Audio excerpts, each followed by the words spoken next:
Okay. Welcome to the land of drama and delusion, where we escape our current reality in order to build our desired one. I'm your host, Deasia, and I'm coming to you with episode 16 with no one else other than Paige Davis, who is a Midwest native and Chicago enthusiast. She fills her days by dining at hundreds of Chicago restaurants in the flyest fits, while informing the masses on what's hot and what's not through her TikTok platform, Plates with P. When she's not educating people on why Chicago is the best city in the United States, she's catching flights abroad to expand her palate and wardrobe. Please welcome the creator of Plates with P, Paige Davis. Hello. Thank you for How are having me. you? Thank I'm you so good. much How for are being here. you?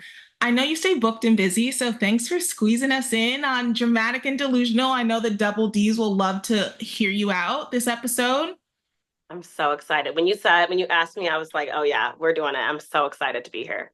Yes. And so honestly, Paige, like I live my Chicago dreams like through you. Every time you post a TikTok, I'm like, like it's just a breath of fresh air because you just make sure to highlight Chicago in its best form. I mean, it's not hard to do so. Like I I still consider Chicago to be the greatest city in the United Come States. I back. haven't been convinced otherwise yet. Like people ask me all the time, like, oh, which one's better, like Chicago or New York? And truthfully, it's just too soon to tell. Like, I've been here I was in Chicago for 7 years, and like Yeah. I've been in New York, what, a year and a half. Like, A it just year and a doesn't half is compare. crazy, Deasia, I though. know.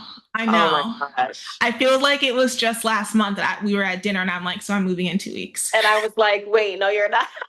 Oh my No, gosh. Wow. I have like your face ingrained in my brain. You're like, wait, are you for That real? was the Like, last thing I thought you were gonna say.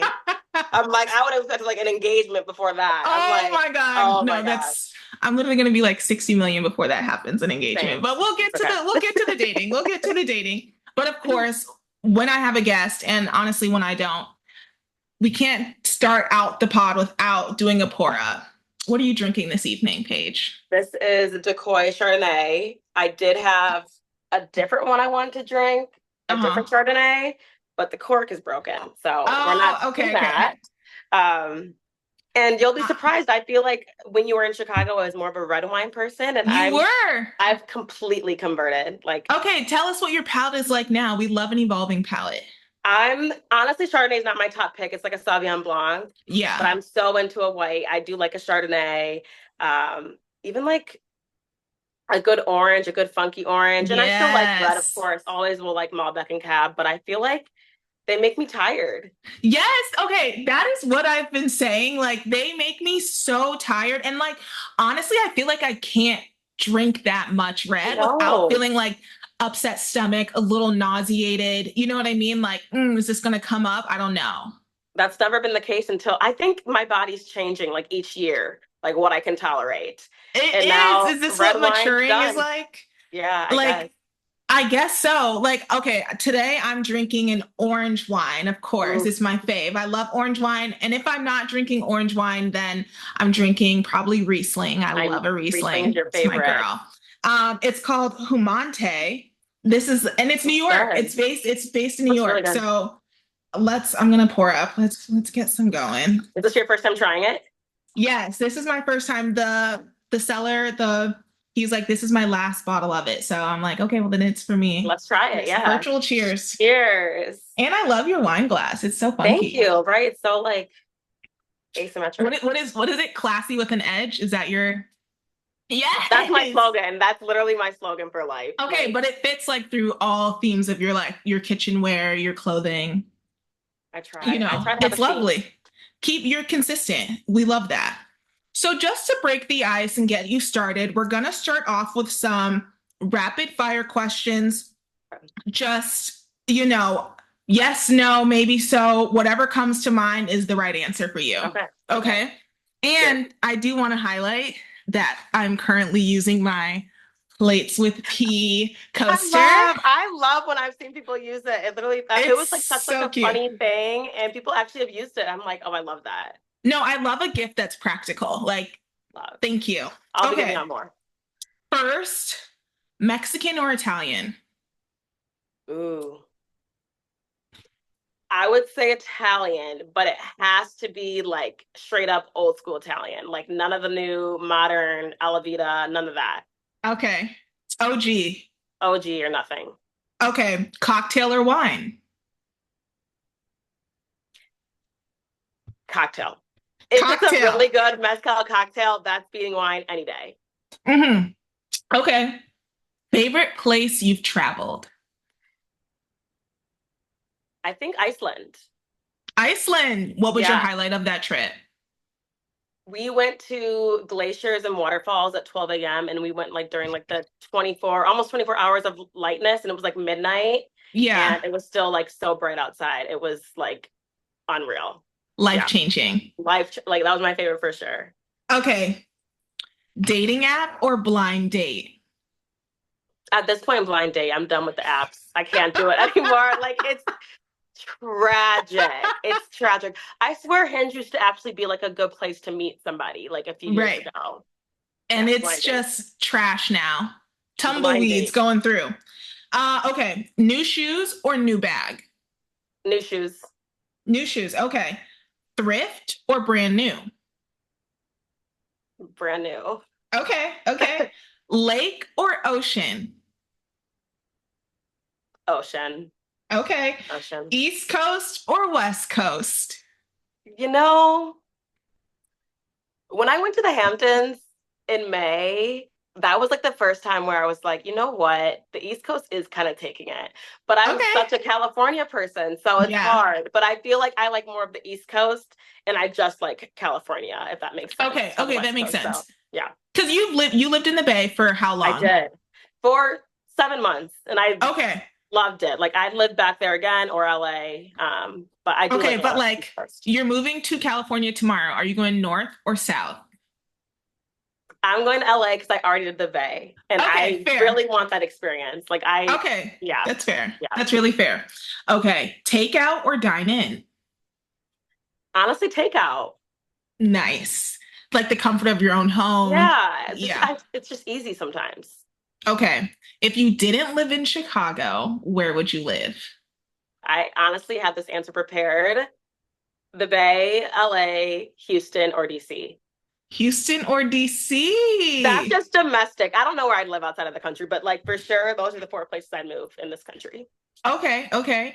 Now, in bed by 12 a.m. or out all night?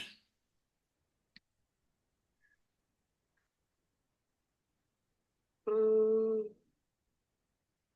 I'm gonna still say out all night.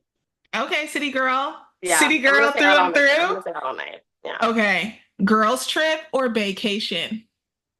We were just talking about this on the last trip I took, and What was the consensus? we were like, there's nothing I can do with a man that I wouldn't have more fun doing with my girlfriends.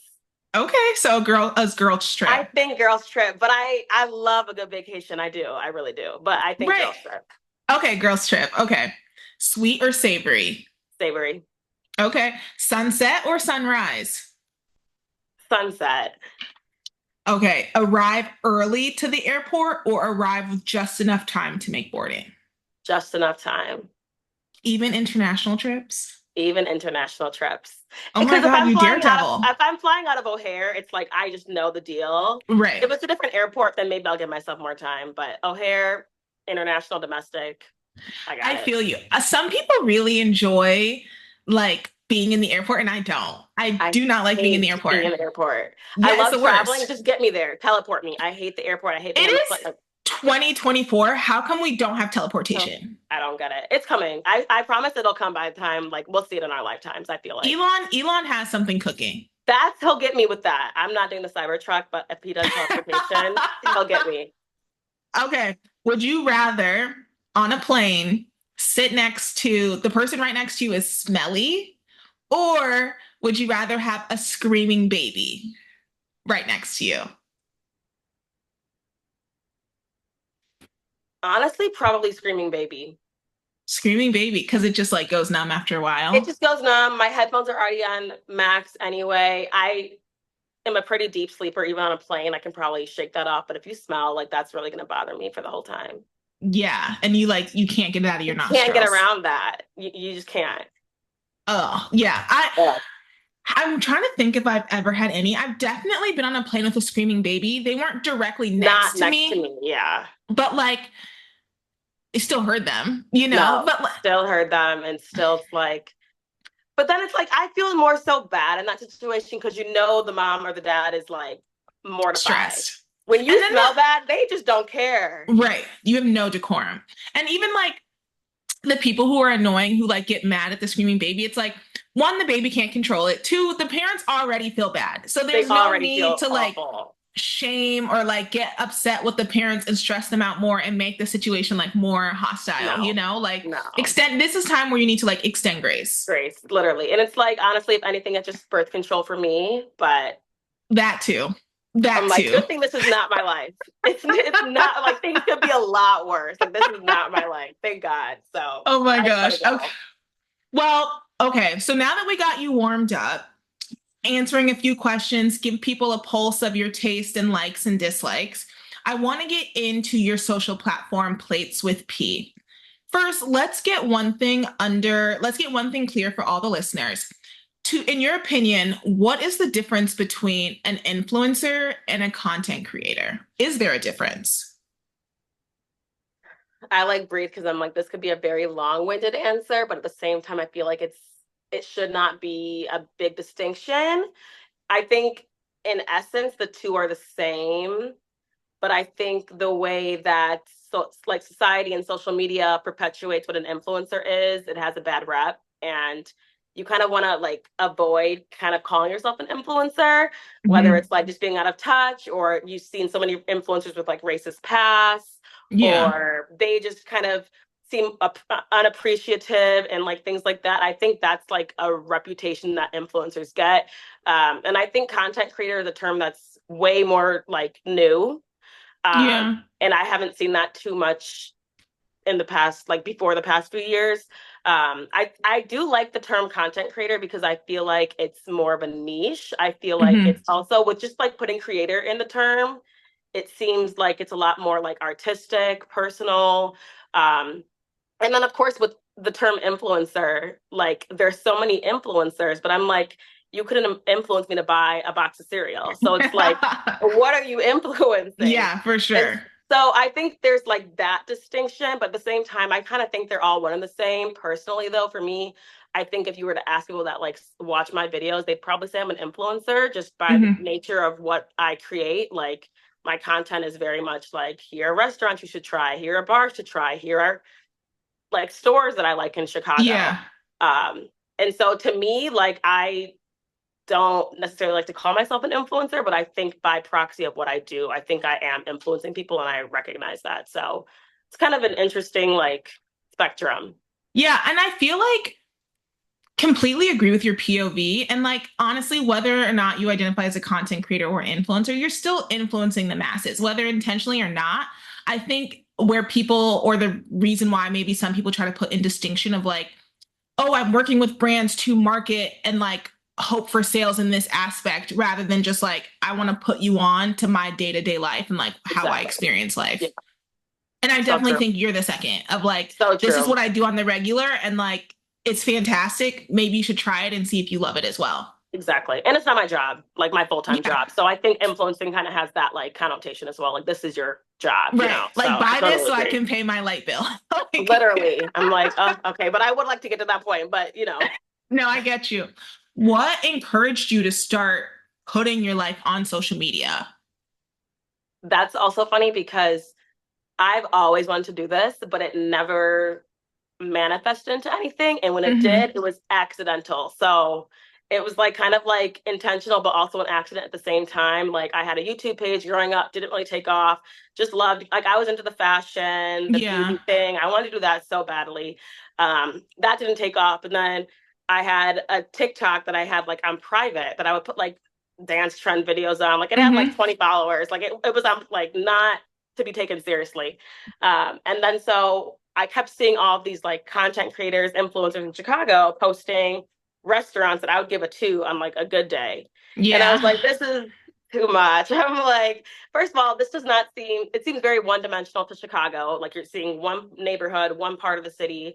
And so I was like, you know what? I'm gonna just like make a little video and like tell people where to go that I enjoy. And I had made a few different TikTok pages in the past, like trying to do Mhm. content.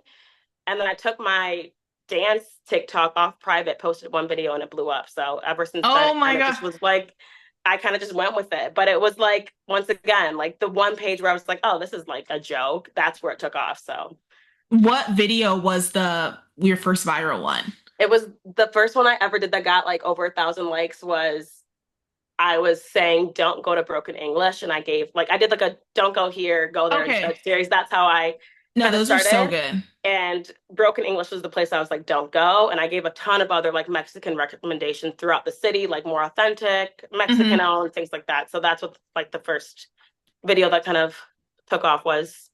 No, and I love the because you can get caught up into like, oh, well, this is what I keep hearing about. This is what I keep hearing about. So like having that like other voice of like, there's so much more and there's so much better. Like Exactly. and having it listed out is so helpful. I mean, Exactly. of course, with all the highs of being a content creator and like exploring the city at your leisure, I'm sure there's also a few things that can be annoying being a creator. What are some pet peeves or like annoyances that you've experienced while being a creator? There's two. I think the first one is this is a very recent thing. Like I have not experienced this until maybe like the past 2 months. And for the first time in my life, I felt like people are reaching out to me or want something for me in exchange for like my platform. And I've never felt like that before. Whether it's like, can you post this for me? And it's like, I'm not even going to the event. Or it's like, can you do this for me? And like, do this for me. And it's like free labor. And it's like, really? Like, no. And Yeah, that's been kind of frustrating because it's like, of course, I want to do that, but also I need to have boundaries. for Um, sure. so that's been interesting. But I would say the more annoying thing is like not having an agent because this is not my 9 to 5. Yeah, And so I get like swarmed with different emails, brand deals, like yeah, restaurant, like comp dinners and things. And it's great to go to all of these things, but planning, managing my calendar on top of my 9 to 5 job is a lot. So there's been things that I've like missed on accident because I just like can't keep up sometimes. And so it's not necessarily like annoying, but it's just something that it's like, okay, if I had like could dedicate like my entire 9 to 5 on this, then hmm I don't think it'd be an issue. But I'm hoping that an agency will come my way in the future. So, like, yeah, how does that work? Does an agent seek you out, or is it possible for you to reach out for help in that regard? I think you can reach out for help. But I think it's been interesting, right? Because I do a lot of food. And of course, I like to do fashion and like the For Chicago sure. content, everything. But I think first and foremost, people look to me for food. And Hmm. so you don't see a lot of recognition or like agents that support like food creators, for Hmm. example. Hmm. And so it's really just about finding the right match, making sure that like you're not just going to any agency you see. Like there's been plenty that Yeah, I've been like, oh, I could reach out, but I guess I'm kind of just waiting for like what feels right. for sure. For sure. And like, you want someone who takes care of you, like prioritizes Exactly. you. You know what I Exactly. mean? And like, it's kind of like finding a therapist almost of like, Exactly. you know what I mean? You want to make sure that you guys have the same vision. A Like your good agent, match. what you like. You know what I mean? Like, for Yeah. sure. Yeah. It'll come for sure. Like, you're always on the incline. So it's coming to you. Yes. What table, reservation, new place, old place, I don't know, a place you just haven't been to yet, are you trying to secure in Chicago that you haven't yet?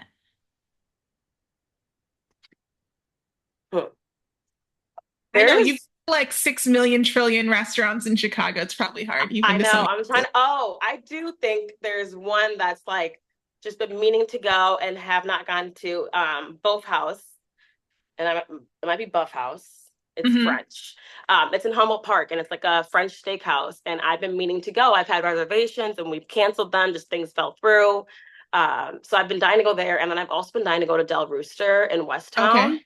and just haven't made it there either yet. Like I just feel like that's a place where it's like a more casual vibe. So it's not like a Friday Hmm. night, girls' night out place. And Yeah, I just haven't found time to go. So those I would say are two.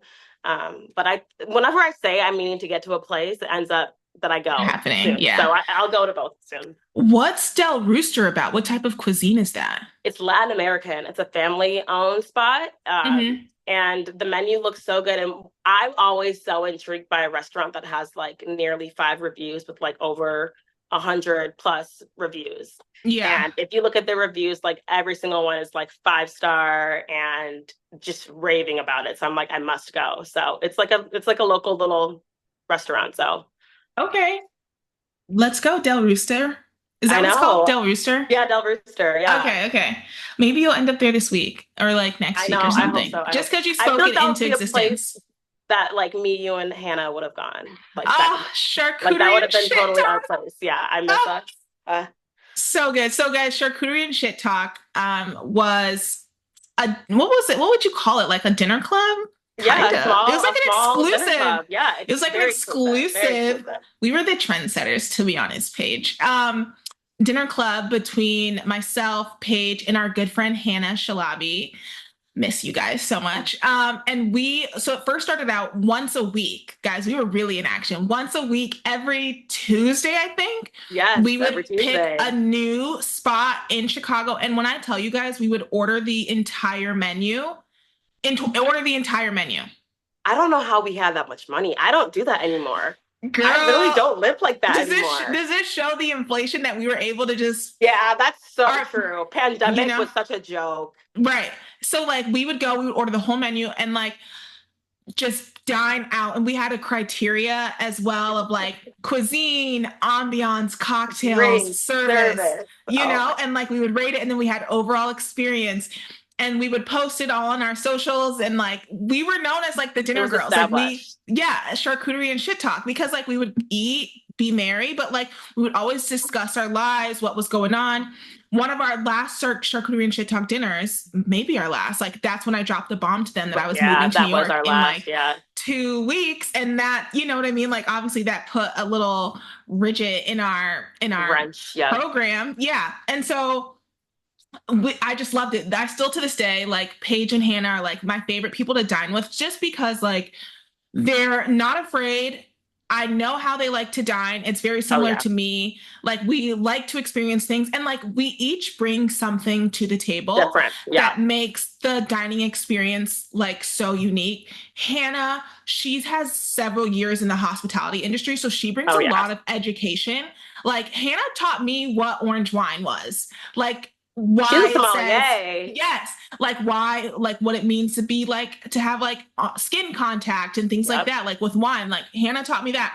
And Paige, obviously you knew all the spots, and then me with my elite palate, I'm Just the such a critic. good critic. Yeah, I'm like, this needs more flavor, the texture of this is a little bit off, you know So what I mean, good. like it was Perfect just such trio. a balanced group that, and we would always laugh, kiki, come out a little tipsy. Sometimes we'd end up going to like a few other bars after, Actors, like, yeah, exactly. oh, guys, like I feel like being young in Chicago. that is actually, I feel like how I did also kind of get my start with food, because it's like we were going to Mm-hmm. so many restaurants Yeah, where I was like, yeah, I just have this whole portfolio of restaurants I've been to. Like, what do I do with this? yeah, So for yeah, sure.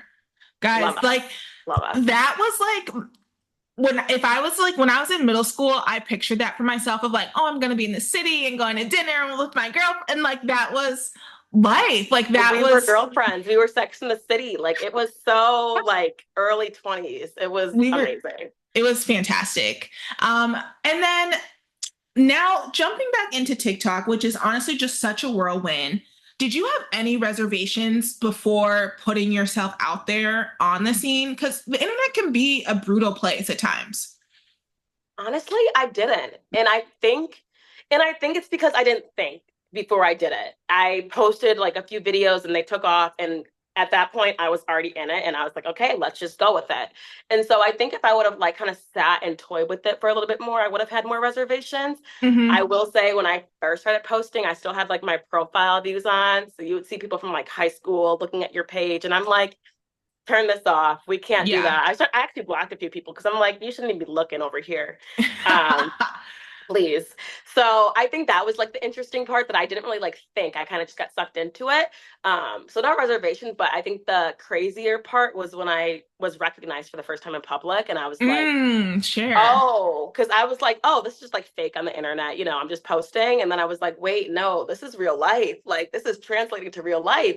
And so that Yeah. was like the light bulb click was like, oh no, this is actually real, girl. Like you're doing something. So I think that was like more of like I had to think after that. But Yeah. prior to that, I honestly was like, let's just do it.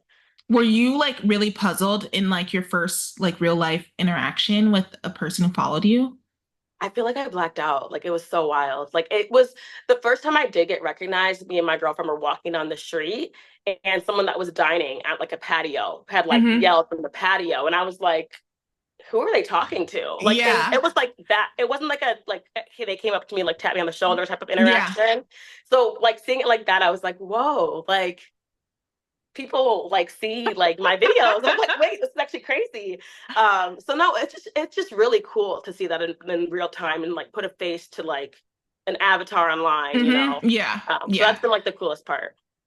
So, okay, is what's a discourse that you hate seeing on TikTok? There's so many, I know. There's so many, like on a more generic sense, it's just like women and men and like 50-50 splitting and like just that, like, I don't know if I can cuss that bullshit. Paige, Like it, if I hear another 50-50 fucking conversation, I'm gonna 50-50 my way out. Like, no, literally, please, like, come on what are we now. talking about? And I For think real. the craziest thing is like people take these like the discourse and it's like so real life to them. And it's like you go out like off of Twitter and it's like people sometimes aren't even having these conversations. Like it's so hypothetical. And the other one that just bothers me in Chicago is like the Chicago transit discourse that you see. And it's like, oh, What's I'm that shaming about? you. Oh my Tell gosh, me. Deja, Tell it's me. so tired. It lacks so much nuance and it always comes from the demographic you would think it would come from. And it's like on Yeah. Twitter, on TikTok. And so I was minding my business one day and my girlfriend like texted me a screenshot and she was like, "You're getting dragged on Twitter." I was like, "Me?" Oh my God. And so I guess like someone had like posted like this girl paid like $50 for an Uber for a latte. And she was like, influencers are crazy. Like, I just paid $50 to go get a latte in Chicago. Hmm. And they started dragging her on Twitter and they were like, people that take Uber or don't walk or take transit are like menaces to society. Like, they're like, they're Hmm. the worst people ever. Like, they cause all this, like, just going in on this girl, right? And so there was like a thread and someone commented and was like, oh, I totally understand. Like, I love this one TikToker, but she always eats in her car and it drives me insane. And so then I was like, oh, this can't be about me, right? Right. And then like a few more replies, they're like, who are you talking about? And they're like, Paige. I'm like, wait, What's okay. wrong with eating in your car? I guess it's like the concept of driving and not taking the train. You have a It, car. and I think it's just so funny because I'm like, you look at Chicago, it's so segregated, it's so like inequitable for transit in Yeah, some parts of the city. for Like, sure. how are you going to like even make a claim that everyone should be taking transit or walking Hmm. to where they need to go? Hmm. That's like it doesn't even make sense. It's very tired, and it's like also it's like before I ever had a car, I was on the train every single day. Like Right. you know just Yeah. as well. We Like the literally were train, in like undergrad. Yeah, that's how we grew up, basically, like taking the for sure. train. Oh my Um, God, wait, Paige, I literally just got flashbacks of so many of us being on the train, causing a ruckus. working Oh like, my like no, like it God. was a whole thing, and I was like, whatever. I had to brush it off because I was like, this is like the dumbest thing that you could like pick at an influencer Right. So, for. like, you have a car. Are you not supposed to use it? Well, it's like, should I eat on the train and do my food reviews on the Yeah. train? It's just Like, like, I don't, there's it so didn't many make any things to sense. be uproar about, and this is what you choose. And it's never, like I said, it's always from the demographic you would think. It's never Right. nuanced. It never makes any sense. It never. I mean, it's Yeah. like you guys choose. Like you're woke about nothing besides this. Choose something else to be woke about. True. Things that matter. Come on Things now. that matter, please. So So yeah, it's so would you tired. say would you say that being a content creator lives up to the hype? Because I feel like it's a very glamorized like thing. And I feel like so many people are like, oh, like I just want to be a content creator. Like I just want to, you know what I mean? I want to be able Yeah. to quit my 9 to 5 and like do this. Does it live up to the hype? I think it does. And for me, it's because it's fun. It's something, it's a hobby. It's not my job. I don't rely on it to pay my bills. Hmm. Um, and I was talking to one of my girlfriends about it because her and I, my friend Noelle, who went to DePaul with us, Yeah. we were talking about moving to New York for like a while. We had this like 2 years ago, we were Come, like so come, into the idea of come now. I'm not coming. I'm First, sorry. Paige, just come for like a season. Yeah, maybe I could see that. I could definitely see that. It'd be nicer if my job could like was out of New York. It'd be so easy to do that. But we were just like toying with that idea for like such a long time, 2 years ago. And we were like, we feel like we've done everything in Chicago. You know, we're from around here. It's just played out. Doing TikTok and social media just shows you you've seen nothing. Like you have Yeah. met nobody, you've been nowhere. And I think that's been the most exciting part is like I've met so many people that I would have never met if I Hmm. weren't doing this. And it makes me feel like I'm in a new city again. And it's like, why would I leave? I mean, I would like to leave, but it's like for the meantime, it's like I'm content. I'm doing so many things that I would not be doing for Yeah. not doing this. Your time's So not up yet. no, it's not up. I think it's coming, not Really? permanently. Like I think a What temporary. inkling, what inkling is coming up in you that's like maybe it's time for a shift? You know I, I love a shift. You know I love a I shift. think what it is I have a pity for people that don't move or change their lives in any way, and that's Hmm. like the reason. Like I feel like that I did so much when I was in college. Like I moved to Minnesota for a summer. I was in California for 6 months. Hmm. Like I went Hmm. abroad and I was like so agile. Like a few years ago, I was moving around, picking up my life like so often. And now I've been in Chicago since moving back from California for almost 4 years and haven't left Hmm. since. And I'm like, okay, you can't get too comfortable because then, like, if I'm here another like 3 years, I might not ever want to leave. I might Yeah. meet someone and, get married. But Probably like, not, okay. but But like, Paige, okay. I feel like your situation is different because it's not like you haven't picked up and moved. You know what I mean? Like, exactly, so exactly. you have that experience and it's like, okay, you've picked up and moved more than once, more than twice. But like here you have developed a life in Chicago. So I feel like obviously your choice is yours. But like if Right. you were to stay in Chicago long term, maybe meet a suitor, develop roots here. You already have roots here, but you know what I mean? All those things were Yeah. to happen, Yeah. it would not look like you are not afraid to move or you don't move because you've had those pivots, you've had those It's shifts, you've been in different places. that's true. I guess we're just all our harshest critic. And I'm like, you're For not sure. doing anything with your life. Like you need to move and like Yeah. prove to yourself you can do something new. And so it's like that Literally, voice in my head. It's that like, was in my shut brain. up, please. That was in my brain before I left. And I get it. Like, I totally get yeah. it. Like I think also we're very ambitious people. And it's like, oh, we can totally do that. Like, give me another Yeah. challenge. Like, what's another challenge? So Right. And I think part of the reason like with me moving, I was like, wow, I was thinking about like my younger self, and I'm like, middle school me would be so proud of me right now. Like, amazed. this is who middle school me wanted to be. She wanted to be in the city. She wanted to be in a high rise. She wanted to be going to dinner with her Incredible. girls. She wanted to be this girl, and she became that. But Yeah. but like college me has bigger Oh, ambitions, and I'm college me like, is non-prep. yeah. And so I'm like, now that I've satisfied middle school me, like I have to satisfy like college me. And that's where I was like, I gotta shake it up. I gotta leave. Like I Yeah, need more. I gotta get out of this comfort zone. You can't grow if you're comfortable. absolutely. Absolutely. Absolutely. Totally agree. So, like, who are some creators that have caught your eye? Who should we be paying attention to? I mean, obviously, people are paying attention to you. Obviously, people trust your opinion. It's very credible. I know firsthand how credible it is. But who catches your eye on the TikTok scene? I had to like send this to myself because I was like, there's so many, but I'll just name a few. Okay. So for food creators, because that's more so This your my niche. niche, Yeah. I love Shaniki Eats or Shaniki World. I think she has both ads. Amazing. She's another Chicago creator, and I love the platform she's built. Like she has probably almost 150,000 followers. Hmm. Like just a Who, really great platform. what does she, I feel like I still see some Chicago food creators. What is there like a distinctive She so does who's the Chicago creator that just came to New York and did a New York crawl? That was her. It's her? That's her. Yes. I Okay, love okay, her. I okay. love her. Her stuff Okay. is so good. She does such a good job. And she does multi, like she does Detroit, she does New York, she does Chicago. She just does a really good job. And I really like her videos. And then Sarah, her at is a girl about Chicago. I think, not to toot my own horn, but I would say that her and I probably have similar palettes in terms of like going all over the city and just being Mm-hmm. very like intrigued and like interested by what different restaurants have to offer. And she does her editing, her content so great. She's been doing this for a while, but I just love her content. And then when it comes to like lifestyle and fashion, there's so many like Lady Diana May. She's Mm-hmm. lived in New York. She lived in London. She's from like, I think Indiana, but she's been in Chicago as well. But her stuff is so good.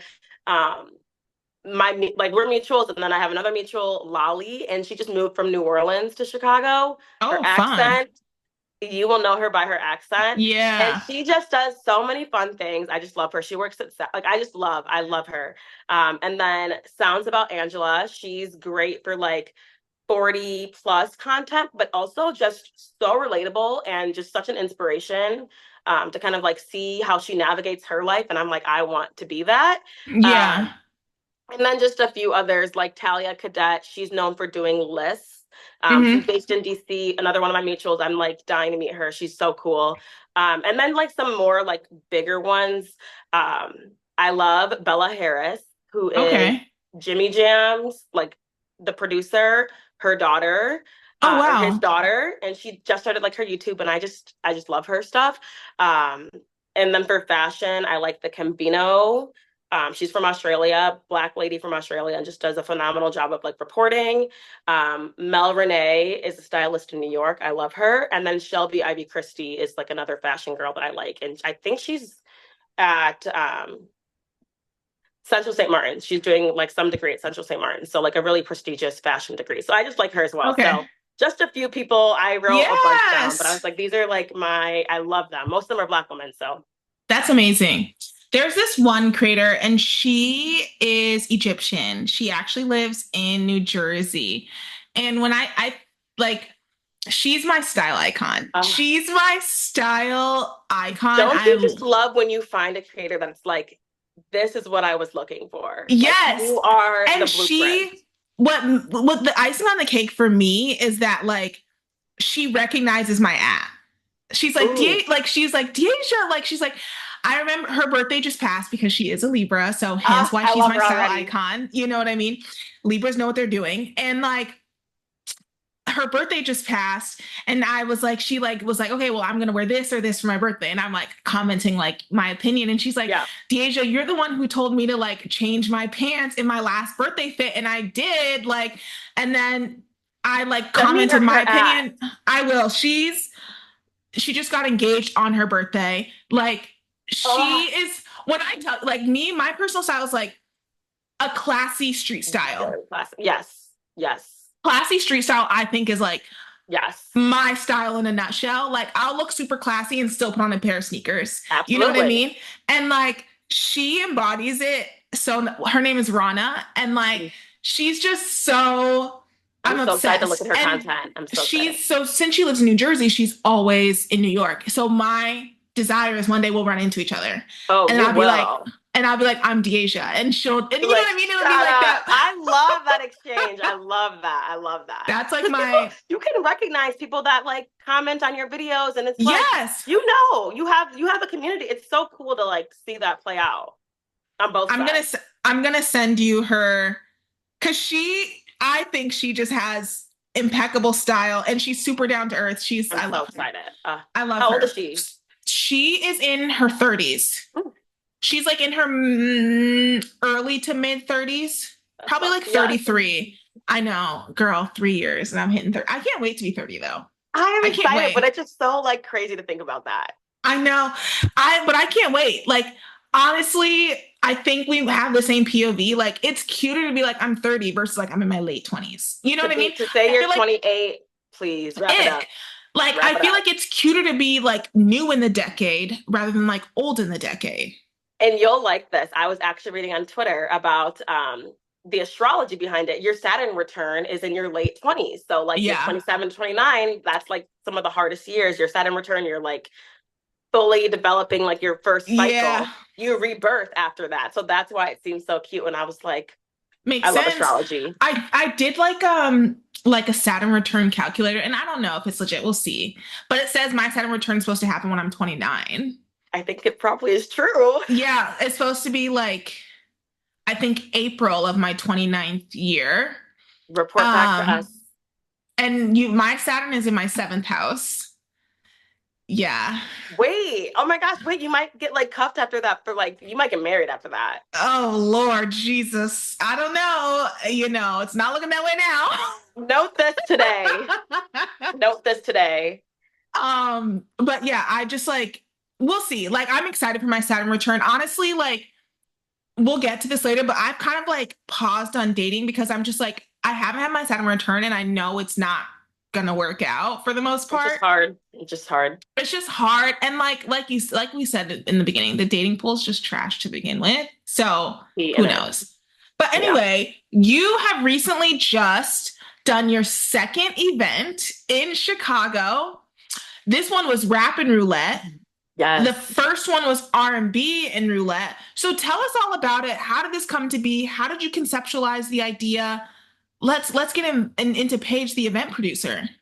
Yeah. And so I think this is like, it's interesting because once again, like that parasocial relationship where people were like, you should have a meet and greet. And I'm like, wait, like to meet me? Like, why would I do that? Honestly, Yeah. it didn't make sense. I was like, I feel like there's no return on having a meet and greet. So then I was like, okay, maybe I could offer them something. Like, why don't I have like a tasting? Like I do all this Mm-hmm. food stuff. Like I should, let people try food. So that was the idea. And then I started finding vendors because I was like, I want people to try something that they may not have been able to get a chance to try. So places like super far north or super far south, they're not like accessible without a car. And then from there, I was like, okay, what's the concept going to be? And this was all sitting at my desk one day in July, like at work, like Mm-hmm. bored at work. Yeah. Um, and so I was like, okay, the first and foremost thing is I knew I wanted it to be like a really safe space for Black women. Like I wanted to bring like a community and people could just like, chill out, be comfortable. I wanted to be like inclusive to everyone, but I wanted to focus on that demographic first and foremost. So that's why I chose the location I did for the Mm-hmm. first one, which was in Bronzeville. And if you don't know, Bronzeville is like historically Black, South Yeah. Side, low end. Yeah. Like Beautiful. that's the beautiful Bronzeville. So I was like, Yeah. okay, Bronzeville is already positioning it in a way to attract the people that I want to come.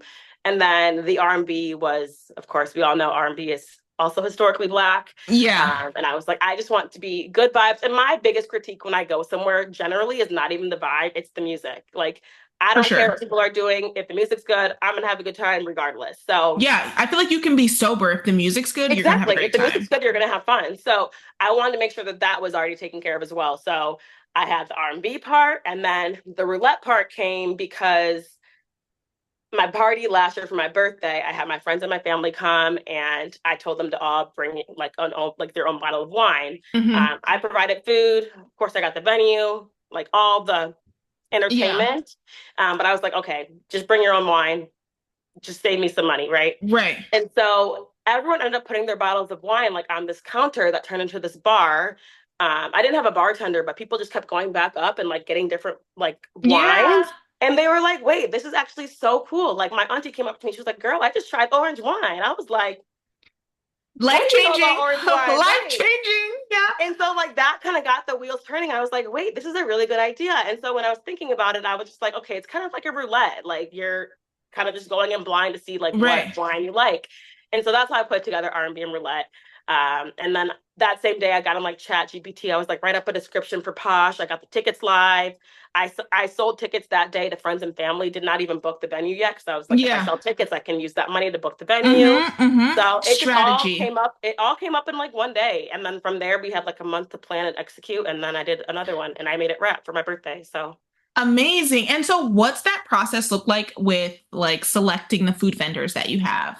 yeah, like I was saying, I kind of try to get them like spread out across the city. Like that's first and foremost. But then I usually always highlight at least, I would say, two of them are like Black owned Mm-hmm. restaurants. Mm-hmm. The majority are always going to be like POC owned. So really just restaurants that I'm like, okay, they could use more publicity. They could, their family business, like let's support them. Or just Yeah. restaurants that I've been to and I'm like, wow, this is really, really good food. And I want to share this with people. And so like just a few examples, like we did Amici the first time, which was a restaurant that was about to go to business. And I went over there, Keith Lee went over there, blew them up, and I had them at my first event. I had Soul Food Lounge, which is like a Black-owned restaurant on the west side that does great Mm-hmm. food.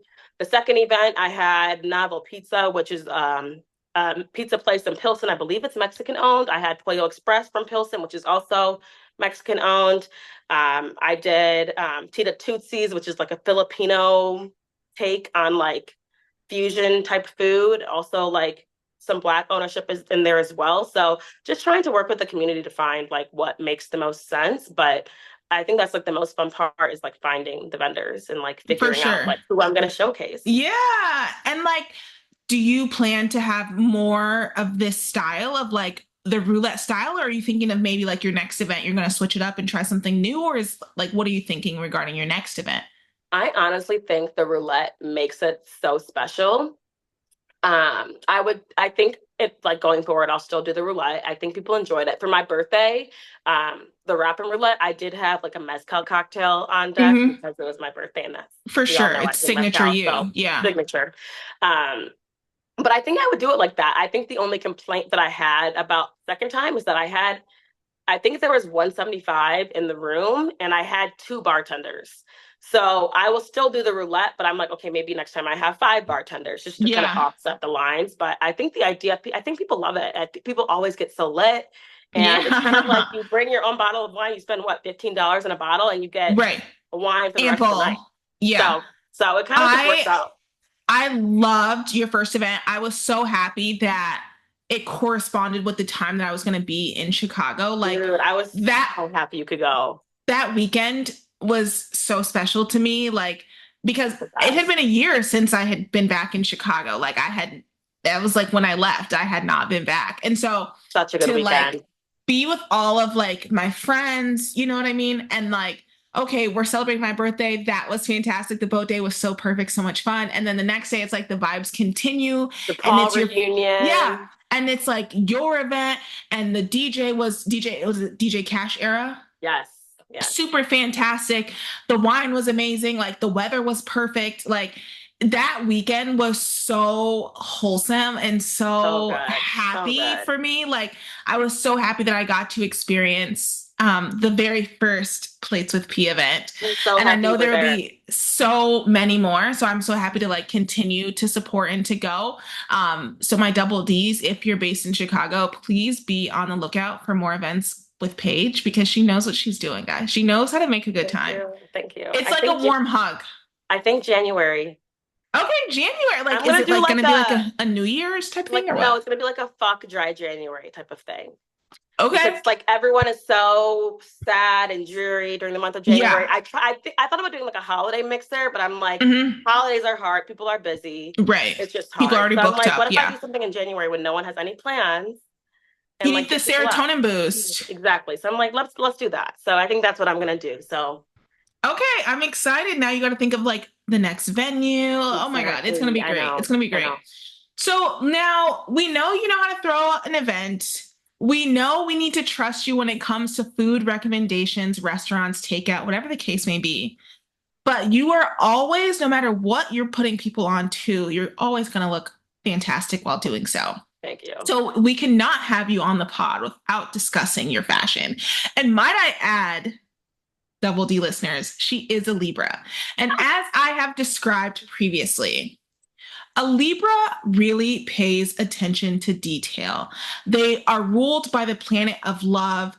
They really know how to embody an aesthetic, you know what I mean? And make things look beautiful. So, as the Lady Libra of the show, I would have to ask you, how did your relationship with fashion start? Because I know you also highlight fashion on your TikTok platform as well. Yeah, and that's something I'm trying to get into more. But I think the relationship started through my mom, Mm-hmm. because anyone that knows my mom knows she is like the OG Rock Lauren classic sweater tied around her neck, type of lady. And Yeah. that's just like how I was raised. Like I truly grew up with like fashion was a sport for us. Like It shopping was always a sport. starts off with how you're raised. It's always and like It's I always have in the, as a child. well, it's like I have friends that their parents didn't really like fashion that much and they just didn't really get into it till they were older. They were like, oh, maybe I Yeah. should care about what I wear. And I'm like, oh no, we've been doing this. Like this is nothing new for us.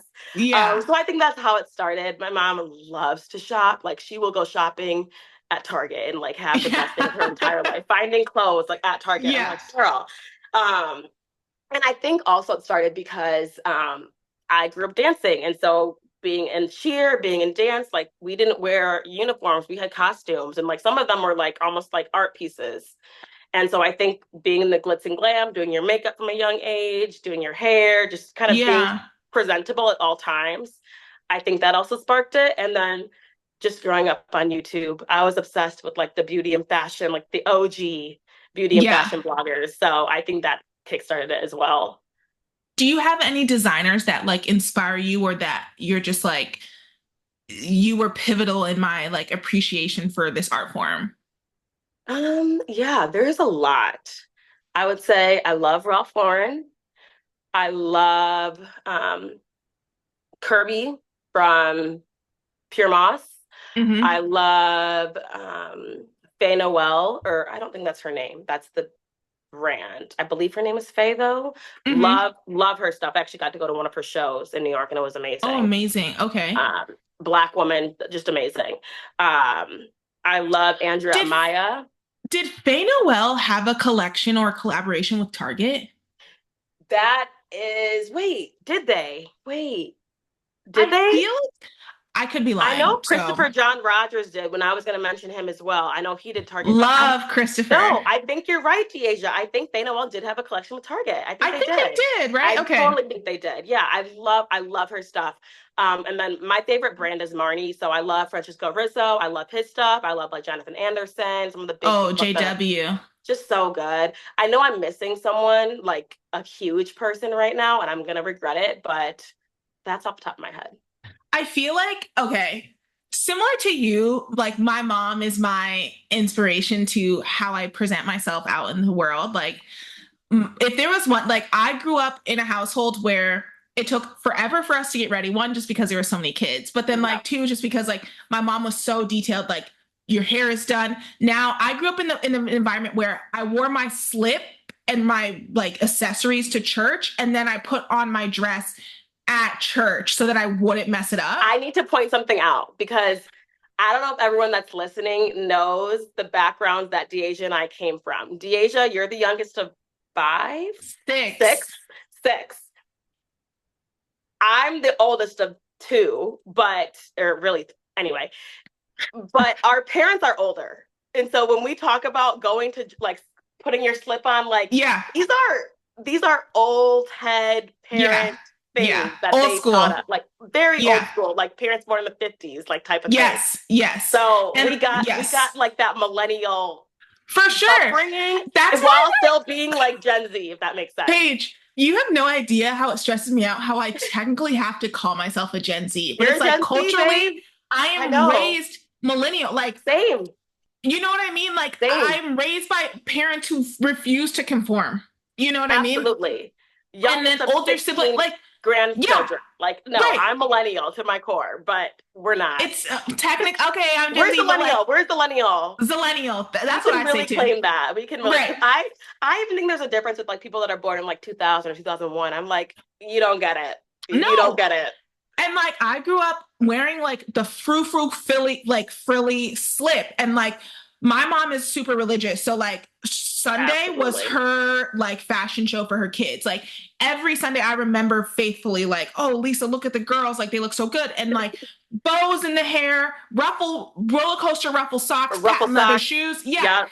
And then Yep. I literally like I was that little girl who had Louis Vuitton micro bag like in my hand. It You was know the what I coast mean? for me, but yep. Yeah, Yep. like that's what I like grew up in. So this jacket, Elisa, thank you, mom. Like I Yeah. love going shopping in her closet, Same. but like I just I love being able to take like that old school flair that my mom has and like making it relevant and like appropriate for like my generation and like my 100%. own style. You know what I mean? And like even to this day, when I'm like, I really need a very harsh critic on my outfit, like I want to hear the unfiltered truth, I'm calling my mother because It she has hurts. no It filter. hurts. No But yeah, filter. you'll get the truth. It's Right. so funny to like to have that like play on like, oh, it was hers, but now it's mine and I'm styling Hmm. it different. It's just so cool Yeah. to kind of play on it like that. And like I'm like, if I look like a piece of shit, Lisa's gonna tell me. She's gonna be The like, that's not it. first person that's gonna tell She's me. like, what are you doing? Like I came in for that's my birthday party, like the event, in this yeah, little red dress. I thought it was so yeah. cute. My mom's like, "Does it go any longer than that?" I'm like, "No." I'm like, she's like, "Pull it out in the back. Pull it out." I'm like, "Girl, please let me be Right. me for No, that day." seriously. Seriously. Like we love our moms. We Of appreciate course. them. They always have our best interests, but like I'm so happy that I always say, this is my little slogan about my parents. I'm like, I grew up with a mother with elite taste and a father who never told me no. So of course I carry myself this way. My father is bald. Yes. Yes. I got whatever. If it was not my mom, it was my dad. Yes. Right. Yes. You know what I mean? Like Absolutely. I that's why I carry myself this way because like my mother, the bar was through the roof Yeah. and my dad never told me no. So it's like, of course, of I course. feel like you can relate to this too of like your mom being like the leader of the home. Like it was Oh, maybe screw there's a the little man. trauma attached to Screw the it man. too. My mom carried my household. Oh Like my God. Literally, I would be like, Dad, can I do X, Y, and Z? His first ask your question is, mom. did you ask your mom? How was she the boss? Please. What? What happened? It's crazy. And I really fear, Deja, that's going to be us in our relationships. I don't want it to be like it's a partnership. And like I totally I agree. I I like totally told agree. my I would like ask my like if I just asked my mom, it was fine. But if I just asked my Ask, dad, my not mom, what? No, acceptable. no, like Why you did you need to. ask me? It's like, well, mom, this is my. Well, and then she would caveat. She's like, you need to ask both of your parents if you want to do something. It's like, girl, but if I just ask Meanwhile, you, your it's not a dad's question. like, Yeah, right. and like, and then my dad, he's so passive, right? Like he's so just like nonchalant, chill that he's just like, I'm not even about to put up a fight. Like whatever your Because he mom wants. knows. Like, He knows he's not winning. It's just like they give up. They really give up. It's so funny. I'm like, I hope that I have an equal partnership, but I yeah, fear I'm honestly both my parents' children, yeah. but I'm my mother's child sometimes, and Right, I'm like, because wow, we're I will take women. control. We're women, like, right? So of course we're gonna take after our mother. Like, we're women. But like Terrible. I do like I see a lot of my dad's qualities within me, Absolutely. but like because I am a woman, obviously I take after my I mom. gravitate that. Yeah, totally You know agree. what I mean? Yeah, Like it's we could talk all day about our moms, but that's like so true. they're very similar. Yeah, I feel like if we would have grown up in this similar, like in the same place, our moms definitely would have been friends. Like for sure. they And would if have done not, it. Yeah. Nordstrom would hate to see them coming. So, like, They hate to see them coming individually. So, literally, they Nordstrom would hate to see them coming. that's so funny. My goodness. Okay, so what would you say is the difference between fashion and style? I feel like a lot of people confuse those terms and use them interchangeably, but like, do you think they're the same? What's the difference? No, I don't think they're the same. I think that fashion can be like fleeting. It can change. I think it reflects more of like the trends and what's in the media and like what's like being redone. Um, and I think it's more of like a general being, like this is the fashion, this is our offerings, things like that.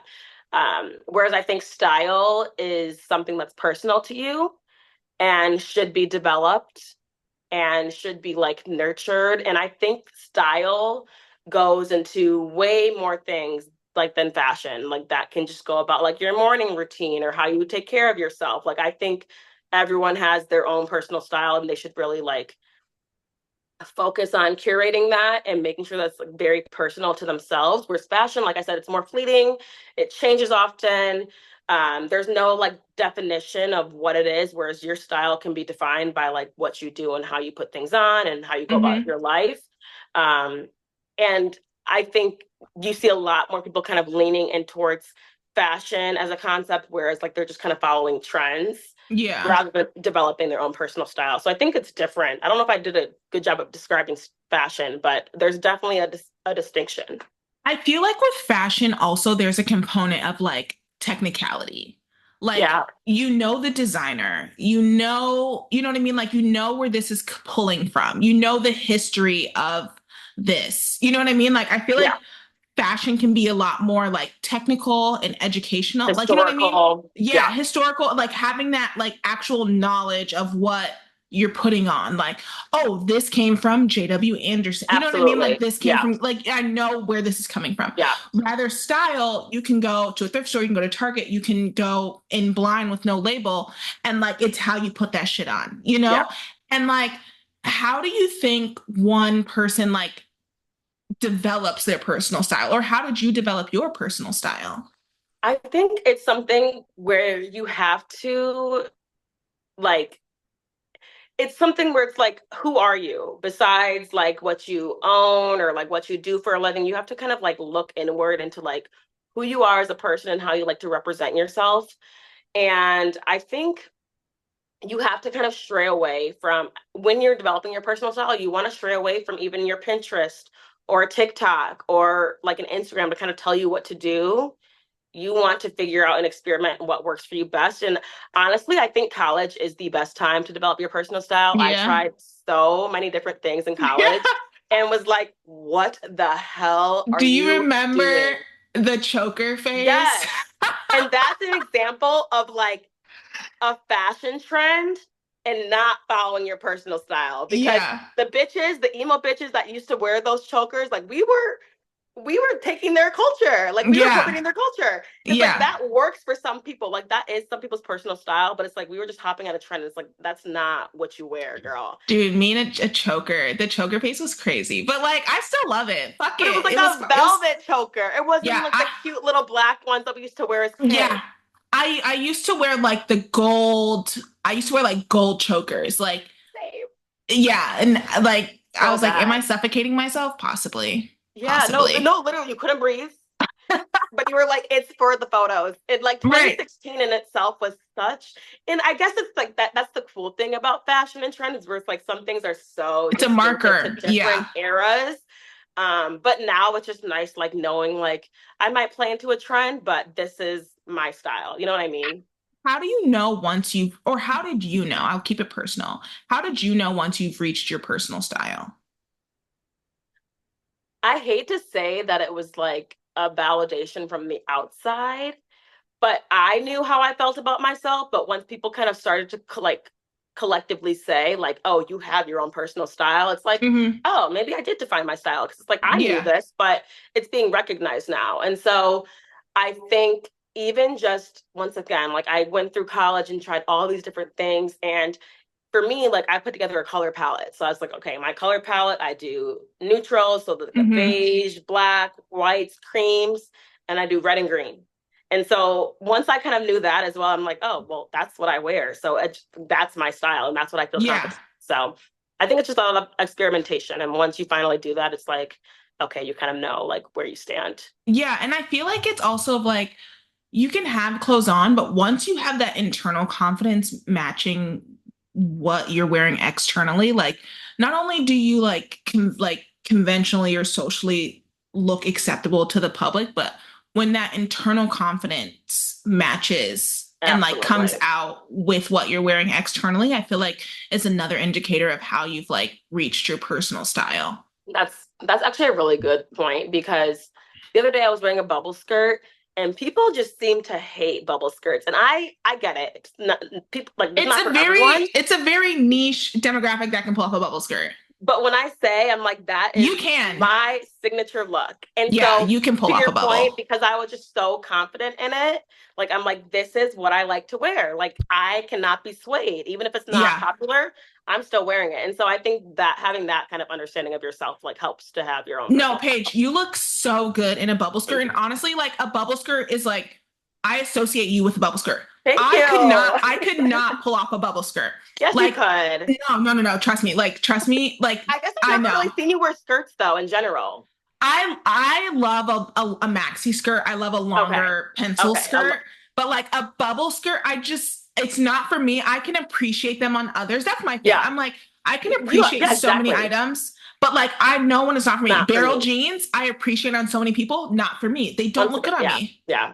I've Yeah. tried so many styles of barrel jeans. I'm like, I've accepted that this is not for me, but love them on everyone else. Yeah, no, exactly. I just don't like when people like kind of make that as like a source of truth where it's like, oh, barrel jeans do not work for me, so they're just ugly. Like they're ugly Hmm. on everyone. And it's like, no, like some Yeah. people really enjoy them. And I agree. Sometimes they don't fit right on people. And like there's always discourse on that. But I appreciate all types of clothing and dress, even though I can't wear all of Yeah, it, you know? that's So my thing. I love to appreciate it on others, but like I know what works for me and like my exactly. body and Yeah. like Like barrel jeans aren't it. But like I could never do a long dress, so I get yeah, you. yeah. So it's there, you know? I feel like okay, I know we kind of spoke on chokers, but like what would you define as like your biggest fashion fail? Oh my God. I hate to say it. Honestly, I don't think it's my biggest fashion fail, but I think just the reputation that I got was too big for me to even say like I still like it. The white Hmm. Fila's. Oh, okay. But That was an okay, era. okay, but I had the ones that were all white. There was no like stripe, like red or blue stripe. Yeah. There was no like Fila thing on it. And so I was like, okay, these are okay. And I look back at outfits to this day and I'm like, okay, I know that people hate them. They're really ugly, but I'm like, I still kind of co-sign this outfit. Yeah. Um, Fuck those people. but besides that, I would say, what were those Adidas shoes we used to wear with the The stripes? The superstars. Superstars and the camo era. Like I was wearing orange Okay. camo to a party. Like, Oh my God. like unironically wearing an orange hoodie and orange camo pants with Oh the my God, Adidas Superstars. Paige. That is the worst. Like I said, you have to experiment in college though, or else you'll never know. You You'll do, never you know. do, you do. You do have to It experiment in was college. so bad. It was I so bad. remember having some fits that I wore that I was just like, girl, what was going through the But brain? I think Like, it was no. also kind of like that art hoe essence of being in Chicago. Like, you know what I Okay. mean? If you went to DePaul, you have a percentage of art hoe in you. Absolutely. Any like Chicago city school, I feel Right. like. And it's like, oh, what's an art hoe? A hoe for the arts. Like, I You can't can't define it any define other it. way. You You can't can't define define it. It's it. just like it's a hoe for an art. It's the hoe Yep. for an arts. Like Yep. you'll know it when you see it. Yep. That's really all there is to it. But you know what I am excited about next year is the Met Gala theme. Yes. Taylor I think it's a super fine tailoring black style. Have you dove into it? Have you seen any discourse about it? What are your thoughts on it? Are you excited? Are you worried about it? Some people are worried about it. You know, I was about to say, I haven't seen any like concerned discourse. And that actually concerns me because I'm like, okay, like we're all excited. Like, what could go wrong? Like, what is Yeah. the implication of this? And I think for me, I was questioning because I hadn't heard a lot about it, but I was like, okay, well, how are white people going to do this? Yeah. Like, how are they going to take this on? Is it going to be tasteful? How are they going to like, what's their interpretation of it going to be? But at the same time, I'm like, oh, I know Janelle Monáe is going to eat. I know Right. Billy Porter is going to eat. And then I Tiana, saw, motherfucking Taylor is yes. about to shut the show down. And then I saw the co-chairs with like LeBron James being like an Yeah. honorary co-chair. You have like ASAP. Pharrell, ASAP, Domingo. I Yeah. was like, oh my gosh, like this could be really dope. But I do want to look into more of the discourse a little bit because I haven't really seen that much. Yeah. Some people are a little bit worried about cultural appropriation. And all I'm Yeah, saying is if I don't see blackface and cornrows, like I really do feel like white people can do it in a way that's tastefully. respectful. Some people are worried about Billie Eilish and she's about to show up like 50 Cent in his You G know, Unit. though, Billy, and you know, it's weird because it's like, okay, a lot of things she does are very historically black or black Yeah. coded in the way that she dresses in the baggy shorts and like, you know, just her style in general. But I'm like, that is also how she's defined her style at this point. So Yeah. if she were to do something along those lines, it would not be off course for I her. want someone to come in like the late 90s, early 2000s basketball suit where it's like long, oversized, like come as AI, not as AI, but inspired by AI. You know how he wore like the oversized suits? Like, Yes, I yes, want to see that. Come yes, with the cornrows braided. Because first, yes. AI in his prime, I would have married him, truly. Like, Are you fine as hell. kidding? You know, like, I want to see that style. I'm also super like, I'm also super excited. I want to see who ends up working with Dapper Dan, who was like the The trailblazer when it comes best. to classic with Oh my street gosh. style. You know what I mean? Like making couture street style. Like I'm so excited to see who works with Dapper Dan. I'm so excited about this theme and the fact that ASAP is on the chair. His girl is Rihanna, so obviously she's going to step Rihanna's for not several playing. reasons. You know what I mean? And then Tiana Taylor, I know is about to eat Yeah. down like no other. I really hope that Beyonce shows up to the Met. I was saying that's what I did see about, and I'm like, I don't know. I She don't might know. not, but I really would love to see Beyonce in this theme. Me too. Um, like I think she would go so crazy. And you know who else would do really well? Victoria Monet. Really.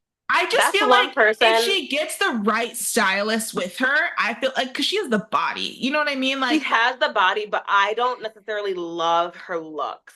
for sure, like her She Grammys has the gold face. look She wasn't has the it. face. She has the body. But Yeah, I don't that's what I'm think saying. she The has the right right match with her she stylist has yet. she needs the right stylist, but I feel like if she gets with the right stylist, and you know who Yeah, else is she'll gonna go eat. crazy? Zendaya is about to go insane. Not gonna lie, she's gonna Law, go I'm crazy. already knowing Law he probably already has sourced whatever he's about to do for her. Yeah, They she's are about to go. the best team. The The best best team. team, and Zendaya really she eats down on a suit. And so I really do believe that she's going to go suit in this direction, or at least she'll have several looks. And I think suit's going to be one. And I think she's going to go insane, I would insane at the Met actually Gala. love for her to not do a suit because we know that's what she does. Like Yeah. there is no other female in a suit, like no woman, I feel no I man feel in a like suit her and Tiana Taylor go neck and neck in a suit. for suit. Janet Jackson as well. Janet Jackson eats. And you know who else eats in a suit? Kelly Rowland eats in a suit. Oh, Kelly's so bad. Kelly's so bad. I Kelly loved her eats in a look suit. at the Houston rally. Anyway. Okay, but they did say Maxine Shaw, attorney at law, for Kelly. Oh yeah, yeah. Which No, I but love because I love living single. But like that was a funny kiki. Maxine But she Shaw looked is good. hilarious. Yeah, Yeah, and she's a baddie, so that's not an so insult. good. No. Um, but yeah, I'm really excited. I might even try to like go to the Met Steps and try to see what's happening. How does that work for New York residents? I don't know. There's like a designated place that a lot of people like go to. It's like it's a certain hotel that most celebrities stay at that people will like, be at. And then I think there is like a little section at the Met. That's I actually normally, when so there's like a dope. lot of commotion, I try to steer away from. But Avoid it. due to But this that's theme, something you got to get your foot in. I'm so excited for this theme. Like I think I'm so excited to see how it comes That's such to a life. dope idea. Yeah, really great What idea. when it comes to your wardrobe, what would you say you are like, I will spend a bag on? What do you invest in the most in your wardrobe? Like what's your item that you're like, I don't care the fucking price tag. If I love it, I'm gonna get it. And I know that can be for everything, but like what's your item? Like is it shoes? Is it bags? Is it jackets? I think it's shoes. Okay. When I look at my collection of things I own, the most expensive things I have are all shoes. And I think it's because shoes can just transform an outfit like so well. The right shoe, the right boot over a wide-legged Mm-hmm. jean, like that it's so good. I also will spend money on jeans because I'm the kind of person, I'm wearing jeans right now, like at home. Like I'm the kind of person I find jeans to be comfortable. If I find a good jean, I'm Yeah. wearing it. Um, and I think that's kind of it for now. I would say shoes and jeans. I've trying to like reel myself back in. I don't know if it was the pandemic or I don't know what was going on. Like when I first started working, money was like coming from the woodworks. I was like, okay, $800 sweater, here you Yeah. go. Yeah. $200 dinner, here you go. And I Right. think right now I'm like really focused on being more financially like sound. So I Yeah. haven't been doing the huge investments in clothing, but shoes is something that I could always spend a bag on because they last. How do you feel about sites like the Real and like Farfetch and things like that? I love Farfetch. That was actually the first time I ever got like a designer shoe. I got like Buffalo London shoes, and like for my Hmm. 20th birthday, I used Farfetch for that. I love the Real. I do know that they've had like some authenticity issues. Hmm. Um, but I do like their stuff. If you want something that's rare, one of one, the Real's going to give it to you. I'm big. I have one particular seller. I don't gatekeep anything, but I do gatekeep my seller on Detox Yeah. because I'm like, I can't give this up.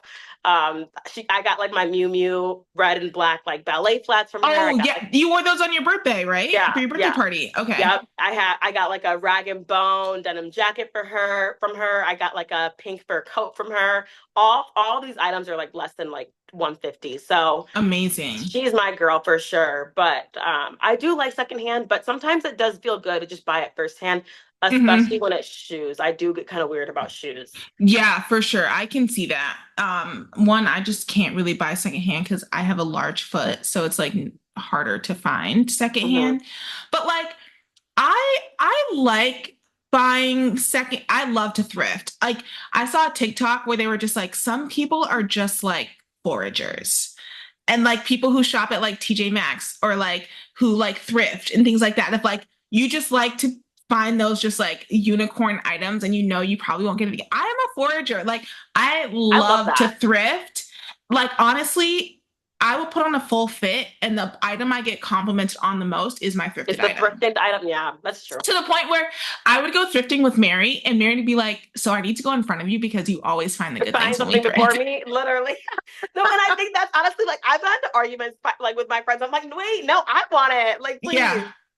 And then Um, I don't know. I love like of course like I love a first hand item. Like that's just like a nice treat. It's fun. feels You feel good. cute. You Yeah. know what I mean? But like I think personally like I love to thrift more. Like Okay. it's just like I don't know. I just like love a treasure hunt situation. Like it's just like so cute. I'm the kind of person where it's like I don't like having to work to find Yeah. something. So Yeah. like that's my only thing. However, a good thrift find hits way better than a good first-hand find. Yeah. Like a For really sure. good thrift, like, oh my gosh, like I can't believe I just found this for this price. Yeah. That hits so good. And I love telling people like, oh, I got this Marnie sweater for 50 bucks. Like I love being able to It's like a good. brag on that, you I know? got this beautiful like crocheted St. John vest that I get complimented on every time I wear it. Thrifted, $50. I love being able to brag on that. Yeah, Um, like I do. I think I am a forager and like my mom, she shops everywhere like always, but her like regular day-to-day go-tos TJ Maxx. You know what I mean? So it's like those are like forager type mhm, stores. mhm. And I think I just like grew up in it, but like she wasn't a thrifter. Like my mom never went to a thrift store or anything like that, but I Oh think I do yeah. love a thrift find. Like it's just like Yeah. fun. I don't It's know. fun. It's fun. I like both. Yeah. Okay, so I know you love astrology, as do I. So we're going to play a quick little game called Big Three. And it's basically just like, so Hmm. you know how your big three defines like who you are Yeah. overarching, your sun, moon, rising, you Mhm. know the gist. You're not new to this. So I'm gonna share different genres and you share your big three in those Okay. genres. Okay. Okay. Obviously, first one, food, big three in food for Paige. Like countries, like types of food. Types of food, like for example, my big three in food Um, that you define like that define me: tacos, okay. French Oh, okay. fries, and chicken Okay. wings. So actual foods. Okay. Um, I'm gonna give you a meal for one of them because they just go Okay, together. Catfish and spaghetti. so good. Grew It up just on it. goes together. Yeah. Sushi, but specifically like tuna nigiri. Oh, love a fatty tuna. That is that is me. And my favorite that I've recently defined for myself, and I can't decide between the two, but they are similar, is either chicken Milanese or chicken Parmesan. Ooh, so good. So Like good. Okay. Italian chicken dishes. Yes. Yeah. Okay. Big three in fashion. Whether it's like clothing items, designers, just when you think fashion, your big three. Who defines you? Big three. I would say, like, can I give you, I would say the color red. That Okay. defines me in fashion for Color sure. red. Color red. Um, a boot, like a booty, a red boot, a tabby boot, some kind Okay. of like elevated boot, but not like a Mm-hmm. heel. And I always say my two favorite brands are Marni and Ralph Lauren. Like, just I'm a mix of like those two. So Mm-hmm. You yeah. know, my first designer bag that I purchased for myself was Marni. Really? Wait, which one Yeah. is it? I bought this. So I'm going to Brazil in December.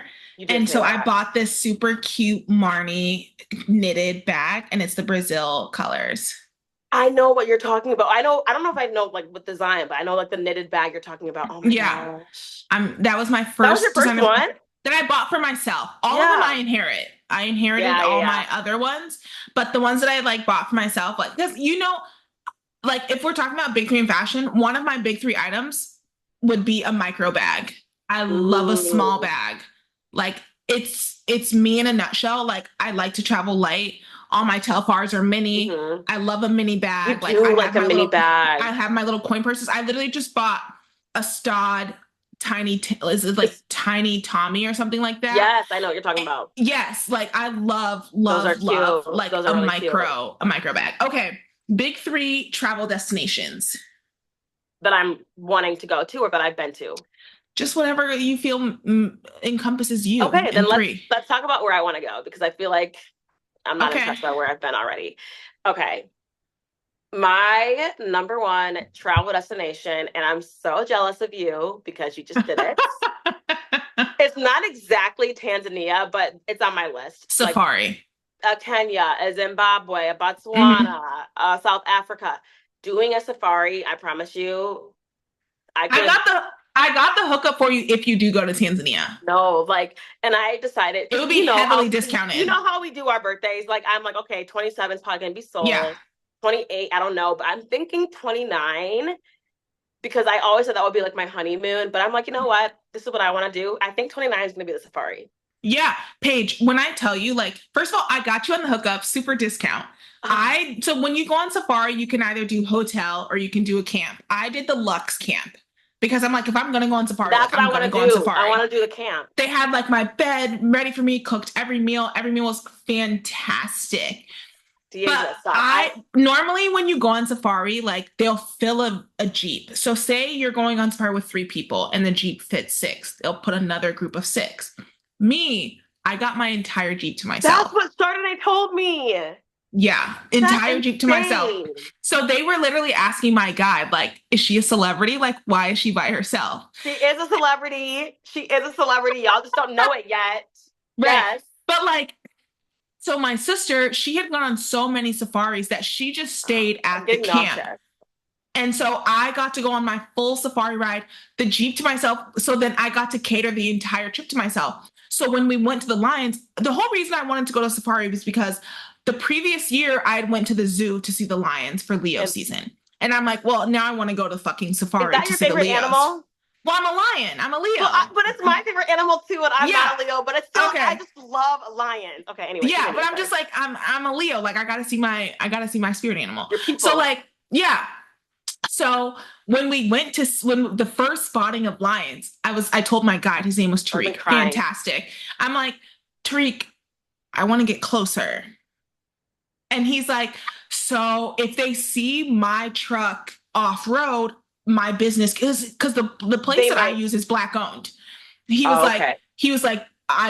it could get me in Are there a trouble. lot of But non-black owned safari no, there's a companies? lot. There's a lot. You know, the white people love to colonize. So No. so he was like, but I do know a ranger. So he called the ranger and he was like, yada Dude, yada I'm gonna yada. throw up. So then he was like, all right, we're gonna go over here, we're gonna drop off our car, we're gonna hop in this ranger's car. I The ranger can't. car only had two seats. So obviously, I'm not gonna sit up there. This is his friend. So he sits in the seat with his friend. I'm sitting in the back of this truck, gorilla style, no doors, no nothing. I'm holding onto a I'm metal about to. rod. I'm holding onto a metal rod, Paige. Be in the back of a truck and a metal rod. I He's didn't see like, we're enough of your going off road. content. We're going off road. So we go off road into these lions. And not only is it going into the lions, but they just took down a Cape buffalo and they're feeding on this buffalo.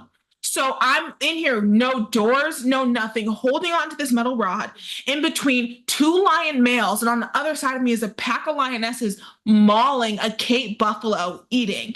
And I'm just in between, like, no, we're so close. We're literally like, he drove us right in the center. And I'm literally like turning my eyes to see, like, who do I see first? And after all that happened, my tour guide, he was like, you are so brave, because the amount of people who would have been freaking out, the fact that you had no doors, no protection, no nothing, and were in That's the between point these of lions the would have been insane. I know. And that is then the point. that's what I'm saying. And I was like, literally, I wanted to get out. But like, obviously, I can't get out. But Yeah, I wanted to get out. yeah, Like, I no. wanted to like So were be you with just them. like surrounded by lions? Yes. I would have been Yes. sobbing. And then we I would saw have been another. sobbing. We saw another pack of lions eating another Cape buffalo. And nobody was around us, so we just went off road. And we got so close, Paige. Like, and like they're chill. They're No, chill. I think they are chill. I They're think chill. that's Like, and then at another point we saw more lions, and we saw the little lion cubs. And when I tell you, I wanted to get out and pick one up, like I couldn't, but I just wanted to, like, you're so, like, I wanted to kiss it. Like, that's my it favorite was so animal. My cute. Like, favorite. and but honestly, you would think a lion is the most dangerous animal in the safari. A hippo is. That's a fact. That's what I've heard. The hippo is the most dangerous. Exact fact, but I've heard hippos are extremely dangerous. Hippos are, they said like people die from hippos more than any other animal in the safari, because people, like, if a hippo, if they see you going into their pond, like, instantly kill you. Instantly kill you. Instantly. Like, there's no, you're that not would be getting where out. I'd freak out more than the lions. I feel like the lions are kind of just like, okay. Paige, And I you feel like they have to are very go. smart where they kind of know, like, Yeah. they Like, do this. go on fucking safari. Like, when I So tell should I you, go like, to Tanzania? you should. It, like, the people in Tanzania, they're so gentle. Like, it was so amazing. Like, and I will Like get you my the hookup to dream. where you have, like, only you in the Jeep. Like, it was literally me, the entire Jeep, and then my tour guide driving. No, That like was my Deja, that is experience. a dream. And then he propped up the hood, so I was just standing out of the hood, and I had the binoculars, I had my digital camera, I had my phone. Like, it was like, I'm so happy you amazing. got to experience that. Like, when I say, like, that is my dying wish in life. Like, that's it. That's all I want to do. I got you. So, I can get you a really good deal on it. Because normally, like, safari can cost you like 5 to 10 grand. I can get you a really fucking good deal. I told my sister, I'm like, say the word, I'll get you a nice. saving up. I'm literally ready because I'm like, I'm gonna do Seoul next year. I'm saying, hopefully, I'm doing Seoul next year. You will. I want to do like a safari for my 29th birthday, and on Paige, the other tell me when, and I got you. I will. I literally will. The others, well, I guess I almost said one. The other two spots, Chardonnay and I have talked about this. If you don't know Chardonnay, that's one of our friends from DePaul. Yeah. We like, because y'all are both Shardy. 97. I'm 98. Yeah, Shardy, my baby. When we turned 30, I said already, I want to go to Antarctica. I want to do a Drake Passage. Yes. I'm like, that's so 30. That's so 30. I want to do a Drake Passage. I want to go to Antarctica. I want to see penguins. And with global warming, who knows, like, how long what's going to happen? Just, last. I want to see it in its, like, true state. And then besides that place in Africa and Antarctica, I think I've never had a desire, and I know Asia, like Japan, Korea, like all of those, but I've never had a desire to go to Australia, but I'm so into it right now. Like, I really want to go to Australia. Oh my God. So, Dylan finally got his passport. I know, he went to London. Yes, he went to London. So he was like, he texted me, he was like, oh, I'm wearing valid apparel in London. And like, we got to talking, and like, literally he sent me 3 pictures of himself in valid. And he was like, valid in London. And the first thing I respond to him is saying is like, you finally got your passport. I'm like, so happy. You finally got your passport. I know. And he goes, so you and I have to go to Australia. And I'm like, totally down. Let's go. That's just where he said it. And I was like, all right, totally down. Like, let's go to the Opera House. For sure. And I'm totally down to go. But I'm like, Dylan, we also need to go to Japan too. Japan is so high on the list. But I realized, I honestly think I might want to go to South Korea just a little bit more. Really? No, Japan's super. The two places. I think those are top 2 for me, honestly. Yeah. But the two top places for me, and like I did Guatemala, Africa, and I'm doing Brazil this year. And I'm like, at least for me, I'm like those, and I do like, I know you are proponent of the short travel trips, but Mhm. I love a long travel trip. So like Yeah. go Guatemala was 5 days, Tanzania was 10 days, Brazil will be like over a week or something like that. So Yeah. I like a little bit longer travel trips. Yeah. Yeah. So I'm like 3 countries for longer travel days. Like I feel like that's a good travel year for Great me. travel So I was year. like, okay, next year I'll be domestic. Like I'll just chill out, just chill out. Yeah. Not looking like it. Where are you going? I don't know yet, but my two top places that I really want to go, Japan and Denmark. I really want to go to Okay. Copenhagen because Okay. Copenhagen fashion is in So good. fucking insane. Like, And I really want to see it before it gets what's too that region? commercialized. What's the region even called? Like Scandinavian. Yeah. Like, Scandinavian fashion. And I know the food is not like you don't think of Scandinavian food being good, but yeah. they have a lot of like fine dining that you Right. would probably love in Denmark. And I just really want to go to Copenhagen and I just really want to people watch. Like, I just really want to see the fashion there and I want to see it like before it gets oversaturated. Totally. So, like, Copenhagen and Japan are like my two top Okay. travel I destinations love for that. next year. Um, because I don't know, like, I just feel like I'm gonna find some really good finds in Copenhagen. And Like, Tokyo or wherever yeah, in Japan right, at the trip. right.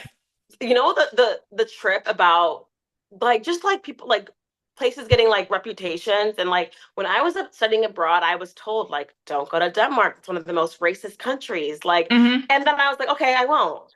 And now looking back, I'm like, I should have gone to Copenhagen. I can handle a little racism, but I Yeah, also think we live that in America. Copenhagen, like big cities, are just more agile. Like they're more inclusive. I Yeah, don't think that I would have felt too crazy. Like I went to right. Vienna, I went to Prague, like I could have gone to And those Copenhagen. are more like niche, yeah, niche Yeah, so places, I yeah. regret it, but like it's just so funny to think about like how people influence your decisions. Yeah, but no, I do. I want to go ahead of the curve, basically, You're still and ahead of like it.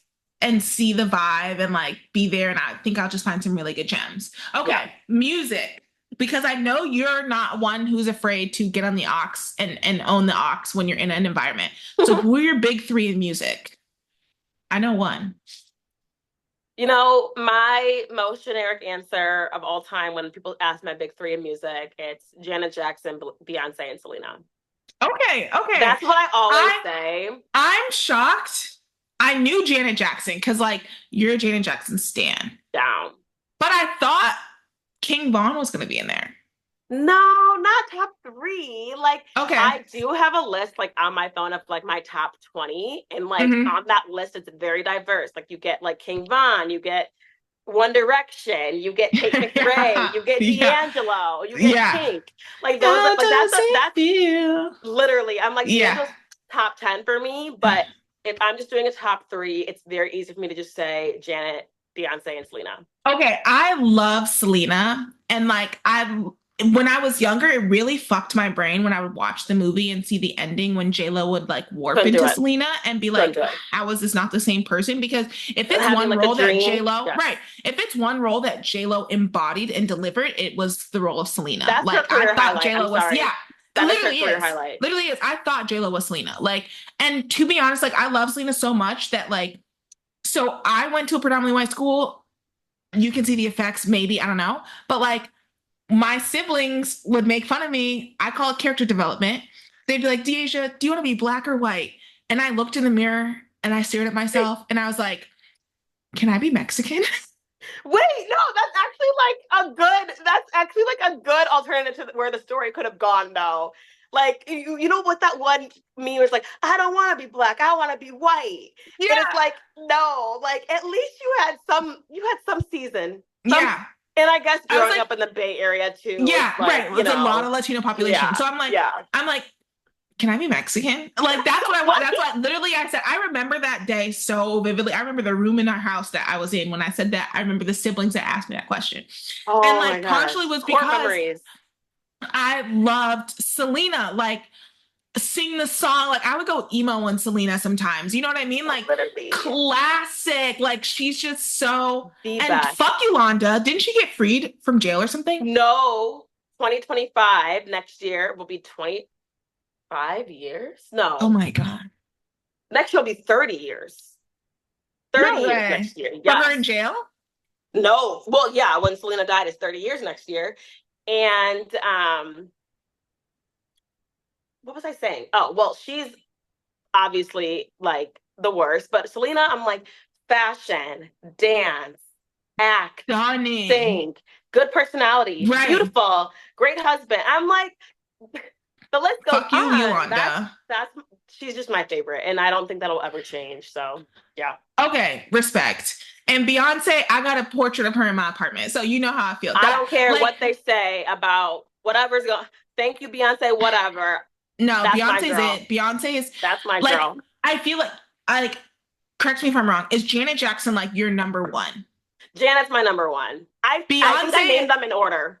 Beyonce is my number one. Like Yemi, shout out to Yemi from DePaul. He commissioned my portrait of Beyonce. And honestly, I feel like I trailblazed because after I commissioned my portrait of Beyonce, all these other motherfuckers asked for celebrity Well, portraits you're from always Yemi, the blueprint, you Deasia. know?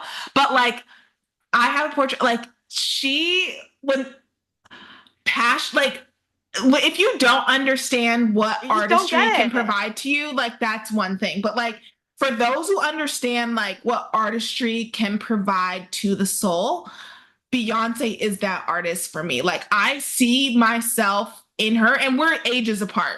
We did Oh, not. We're completely different absolutely. generations. But like Absolutely. I see myself in Beyonce. We're both Libra risings. Okay, Well, but like, honestly, okay. I'm like, she's a Libra, you guys. She's a Libra. and we both have. I think we both have Virgo in the 12th house because if she's a Libra rising, Virgo's in her 12th house. Her sun is in the 12th house. I have Virgo in the 12th. We're basically the Yeah, same. yeah, So yeah. that's all. I totally get it. I totally get That's it. all. Okay, big three with makeup and beauty. You can include skincare if you want. Honestly, I'll skip skincare. Skincare is imperative, but I'll skip it for the sake of this. Eyebrows, Mm-hmm. blush, mascara. Your big three. Yep. Who do If you I have? have that, Do you have I can leave the house. three? Do you have three like brands that you stick Brand. to? Pat McGrath. That's the blush. Mm-hmm. That's also if I do eyeshadow, it's Pat McGrath. Blush, Pat McGrath. I love Chanel makeup. I really do. That's Mm-hmm. my foundation. That's also my eyebrows. And then for my lashes, I always do It Cosmetics. I feel like that's pretty like comprehensive of the makeup brands I use, like It Yeah. Cosmetics, Chanel, and Pat McGrath. Yeah. Okay. Hairstyles. I love my current hairstyle, Okay. which is So like the like middle part, straight middle part. straight 16-inch middle part, Okay. install, leave out. And I dyed my hair for the first time last month. Oh, how was that And experience? I love it. I Yeah. truly feel like I was doing a disservice to myself by being just like my natural dark color for so What's long. your what number is your natural hair color? Um, I'm a four. 4. I'm not a 4. I'm a 3. What how does it go? Is it lower darker or higher darker? Higher, darker, I No, think. because 1B is dark. Paige, your hair is lighter than mine. So if No, I I'm a know, and that's four, why I said if I'm a 3. 4, No, that's why I said 3. So maybe it goes the other way. no, because 1B is black. But That's what all the hairstylists provide. And no, it's you're like dark. right. 1B is black, but your hair is darker than mine, but there's no Right. 5. Right. But It's I'm only a 1 through 4. the hair color that matches me the most is a 4. I I'm don't never a know. 4.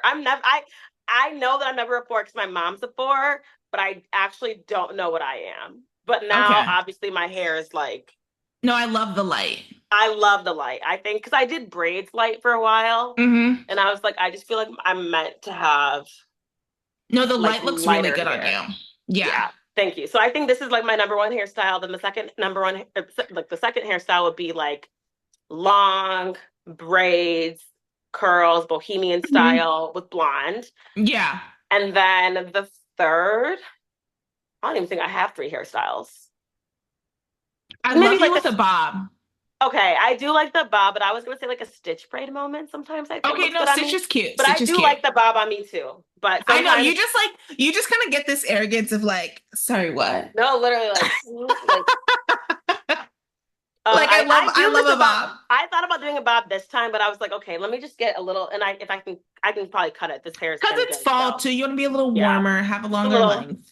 a little length to Okay. it. Cities in the US, big three. Oh, okay. Wait, okay, that's actually not as easy as I thought. But we can already write off one. Chicago is one. There's just Okay. no question.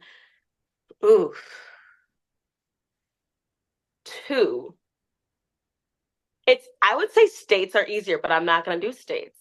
Like I would say Texas, but I don't really have a city that's number two. Mm-hmm. Not Houston. People hate.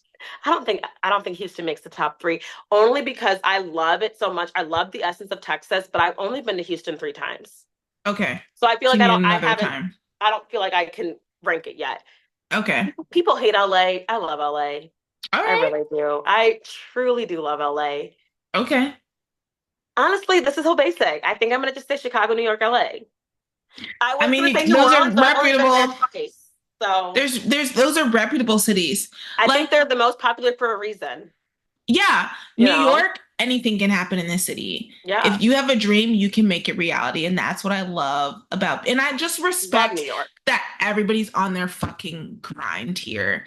And And that's why I felt like I had to move here because I'm like, I need to get on my grind. get your And New stuff. York Yeah. is a grind city. Also, I feel like people don't give a fuck in the sense where you can be who you want to be. And Yeah. not that people don't understand it, but people respect it. Like they're like, that's what you're doing, that's your lane. We love that for you. There's a space Yeah. for you here in New York. Chicago, not the same thing, but just the sense of like, I don't know. Chicago, as in essence, is like if you are happy on the South Side, like that is a whole experience for you. Like Oh growing my up, God. going to like a Cubs or a Sox, like I just think that there's a very big cultural essence of Chicago and the I food think scene. Like I I don't think know. Chicago's so niche that I don't know if it's unpopular, but my opinion is that Chicago natives, and I mean Chicago for real, not the suburbs, not you came to visit your family, like Chicago through and through. Like when you get your mail, it says Chicago, Illinois on it, and that's what you grew up in. I truly believe when it comes to love, a Chicago person has to be with another Chicago person because, like, Oh yeah. how they grew up is just So so specific that the only other people that can deal with them are even other Chicago understand. people. Yeah. Yeah. You know what I mean? Like they may entertain, but like I don't know. I think of like G Herbo, right? Like G Herbo and Taina. G Herbo, like he's from fucking Chicago. Like that wasn't gonna work Where's she out. from? She's from New York. I Cause never I knew think that. she's from New York. I don't know why I thought she's from She, LA. she that wasn't gonna work out. Like because I truly believe Chicago people, when it comes to love, Go have to be with with other Chicago Chicago people. people. Yeah. And like secretly low down, I don't know if it's good or not, but like I secretly think Herbo and Ari will like rekindle. I think they're I think cute. they should because I think that I think they both have grown so much. honestly, 5 years ago, I would have told you that I would have ended up with Moneybag Yo. So I'm still in Isn't favor he of, from Memphis? Right. and So Ari can get with Herbo and you can get with Moneybag. exactly, I have so much well, my family's from Chicago, but besides that, Memphis and Mississippi, I'm like, I can get with that. I can get with the little You know about it. Southern Yeah. Bay. No, but I do. I really think Chicago people have to be Chicago people on the love Chicago is scene. just so Chicago. Yeah, no. Okay. And LA is What's its your own thing. So right? What's your big three for Black sitcoms? ooh, this is a really good question. Okay. I may not be thinking about this enough right now, but the first two things that come to my head are A Different World and Girlfriends. Oh, love, But love. I'm like, okay, maybe I'm not thinking enough right now. I love A Different World. I love Girlfriends. You know what people hate though? I love the first season of A Different World, and I am the biggest Lisa Bonet fan. And that is like people hate it because they're like it's not really taken off yet. Like they like Yeah. more of like the wit. Like I love Lisa Bonet. No, I loved every season of A Different World, to be honest. Like there is not a season of A Different World that I don't like. I Really? feel like when I first got wind, like, and I started, like, I binged it like Oh yeah. Yeah. completely. It's the Like best. there's not a season of A Different World that I didn't like. It's such a good show. And I mean, okay, I'm gonna give you an honor mention and I'll give you one more, but I think the third would be I don't know. I really do like the Jamie Foxx show. And I do like Love, Living I Single. love But it. okay, Yes. let's say Jamie Foxx. Let's say Jamie Foxx. And my honorary mention, and because it's just so like there's a scrutiny at this point, it's not anywhere, but I grew up on the Cosby Show. No, for I sure. grew up on the Cosby Show. Yeah. That's just how it was. That was my first Yeah. introduction to Raven Simone, Lisa Like Bonet, that has no like inclination to the Felicia backlash. Rashad. Yeah. Like no, Like she's the show had nothing to do with what he did. yeah. Honestly, like when I think of my celebrity family, Felicia Rashad is like my grandmother on my mama's side. I love her She's so much. so like to me, she just embodies like a woman, like just A classy, woman, black sophisticated, greatness, beautiful. Yeah. resilience. Like I'm so Yeah. inspired by her. I really, really like her. I really But and like her sister goes off too. Debbie Debbie. Allen goes crazy. And And you're a dancer, so I'm I sure would say as you a dancer, you just grow up and like Debbie Allen's just your yeah. source of truth, Yeah. I want to literally. like hug So her.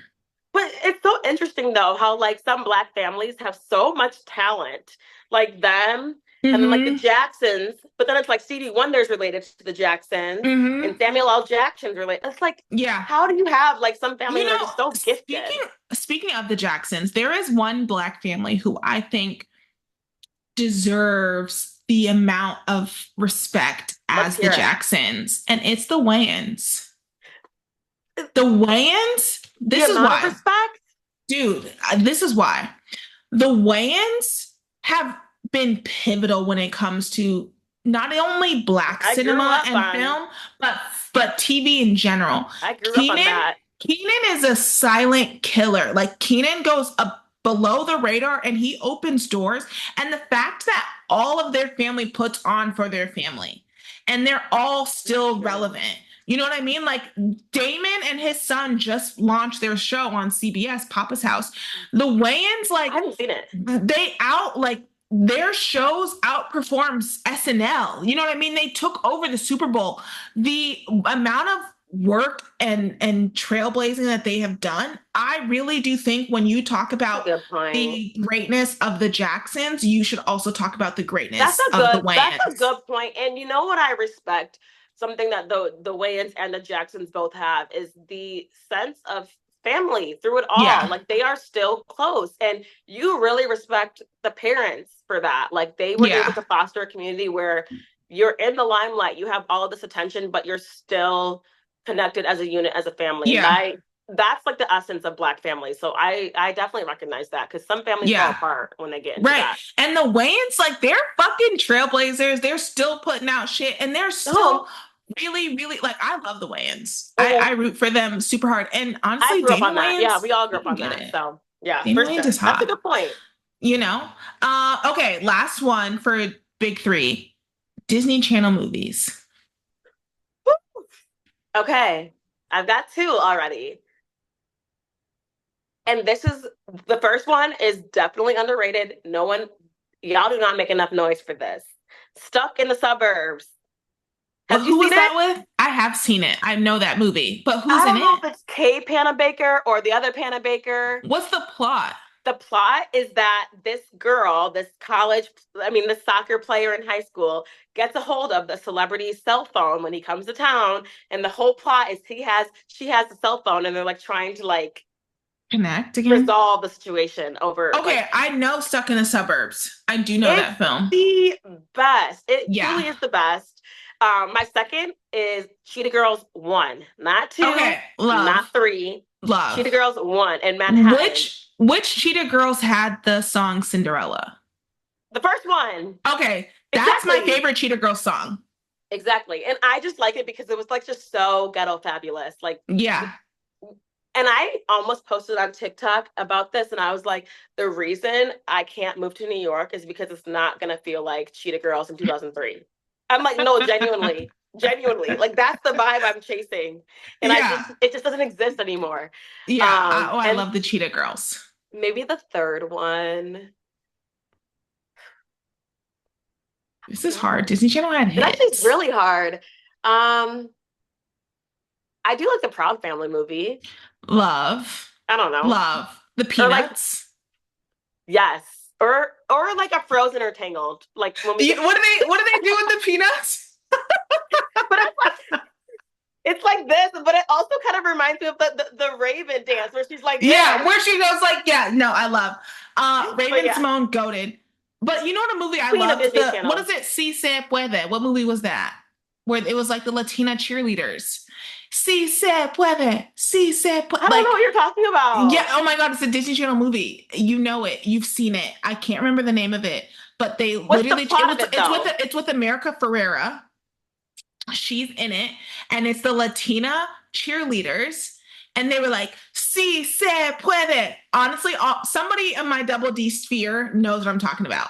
It's a Okay, Disney I'm Channel gonna have to movie, search it and it's after so this because I good. don't think I know what you're talking about. I hate that that I don't know. It's the Latina dance like cheer team. But Like, is the like what's the plot? Is it like a Latina movie? mm, yeah, it is. But like, I I don't know don't the think I know plot. it. I don't think I know it. I just know that it was Latina cheer team and they wore black, red, and white. And they used to chant like, yes, we can, like, si se puede, like, yes, we can. Like, I'll I have to love search that this. fucking movie. I'll have to search And, this. okay, but speaking of Disney, do you remember who's the guy? Is it Famous Jet Jackson? That sounds familiar. Do you remember? And the guy who starred in that show, he actually like unalived himself super young. But like that, Oh, I I don't used to think I know love that about this. show. I don't know You got about to this. Google it. Google Famous Jet Jackson. That's like OG Disney. I will search it, but I realize what the third movie is. It's Lizzie Okay. McGuire movie. Love Lizzie. That's it. That's it. What's her name in real? Hillary Duff is one Hillary of the Duff. few who didn't go crazy. A Libra. Yeah, she had the balance.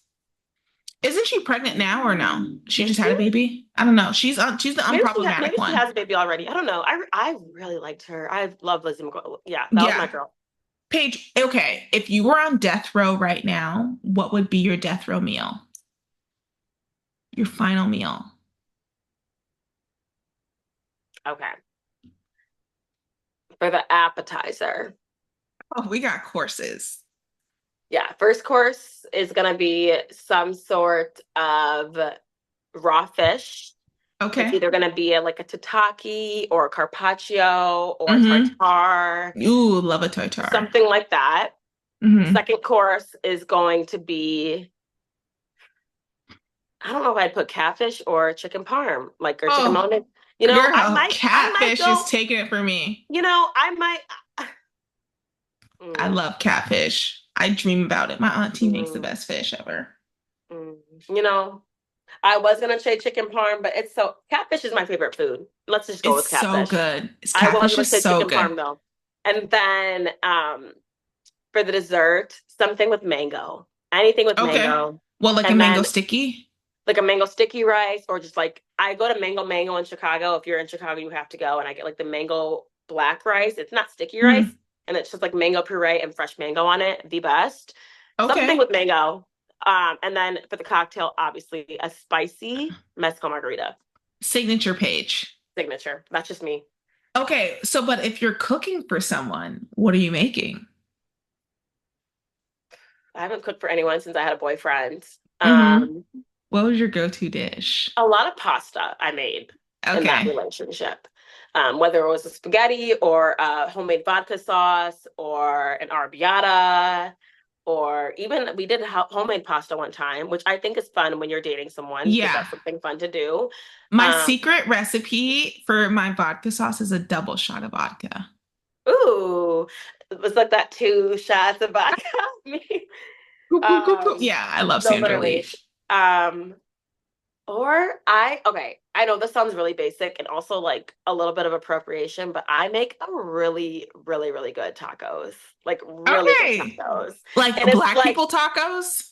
I call them Blaxican tacos. Black chicken Like it's taco. truly a mix. It's truly a mix. Like Okay. I use all the authentic ingredients, but I kind of close them like they're a birria taco. Yeah. but I kind of just put my own spin on it, so that's why I call it Blaxican. So, but Yeah. I really feel like I make really good tacos. Okay, I I think it's the love best thing I make. tacos. Yeah, and Okay. fried rice. I do good fried rice Okay.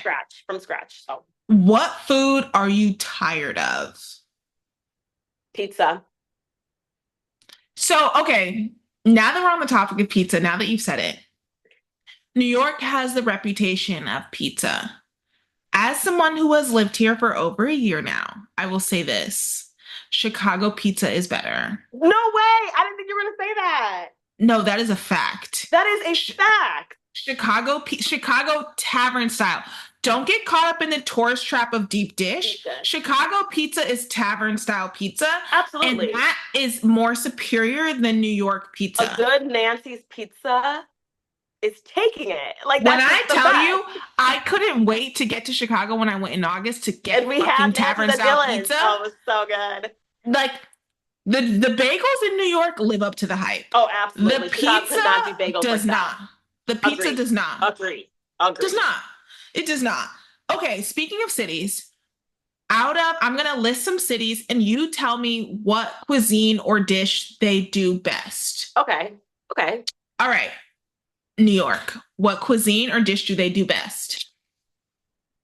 Okay. I'm gonna give it to the neighborhood or the borough of Okay. Queens, as Mm-hmm. that's the most diverse area like in the country. Mm-hmm. And they do anything from Middle Eastern food to like Afghani,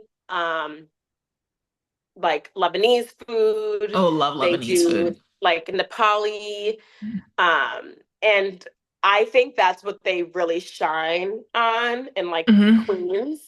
Egyptian, like they just have such a wide array. Like that's what they do. And you can go to Jackson Heights, you can go to Astoria and get so much good food. Um, but I also think in Manhattan, they really have the essence of like the old school Italian. Okay, old school time. They really do. You know what I've learned? I think New York really does Thai food well. Really? I think New York has a really good Thai food scene. Really? I haven't done enough Thai food. I No, haven't. like when like New York has a really good Thai food Okay. scene. Like I would love to go to more Thai it's restaurants. really fucking good. And are Like you talking about takeout or you go out to eat and it's like a nice Thai both, restaurant? honestly. So Oh, my okay. favorite restaurant in New York right now is Fish Cheeks, which is Thai. Mm. And that's like a dine-in Been establishment. meaning Like to go there for so long. it's so fucking good. It's insane. Okay. But like Okay. also takeout Thai is so well done here. I think New York really does Thai well. Okay.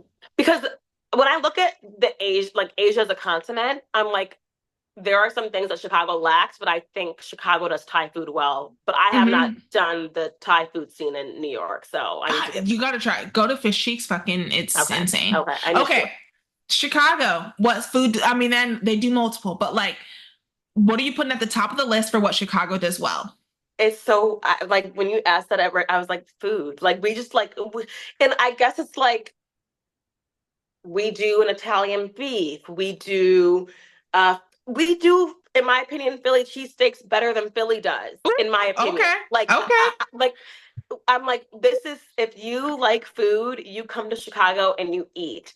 Mm-hmm. Um, we do good fried chicken. We do good pizza, tavern style. I mean, deep dish is hit or miss, but if it's good, it's good. Um, I think there's something that I'm like really missing. We do great Greek food. We do Yeah. great Polish food. That's Mm-hmm. Polish is like historical to I think Chicago. like Chicago, the reason why it does so well in the food scene is because of how segregated it is. And no, And it keeps the integrity of the food. I always say fortunately or unfortunately, Chicago is segregated. But I Yeah. think honestly, what I skipped over, and I think what we do the best, and people always like argue this, but we do the best Mexican food. Oh, that's fighting words right there. I know. You We know, do like, okay, though. I lived there for a Chicago's so while. Mexican. Chicago has very great Mexican food. Personally, Never been the best. I have not been able to say they do the I best. get it. I I get will it. not say they do it poorly because they do not. But it's not your top. Chicago has respectable Mexican food. And I'm not saying like in a blind taste test, I might choose Chicago. I just verbally can't say Chicago does the best That's Mexican, but really fair. I do respect their Mexican food scene. Totally fair. Totally fair. You said blind taste test, you might choose. Totally fair.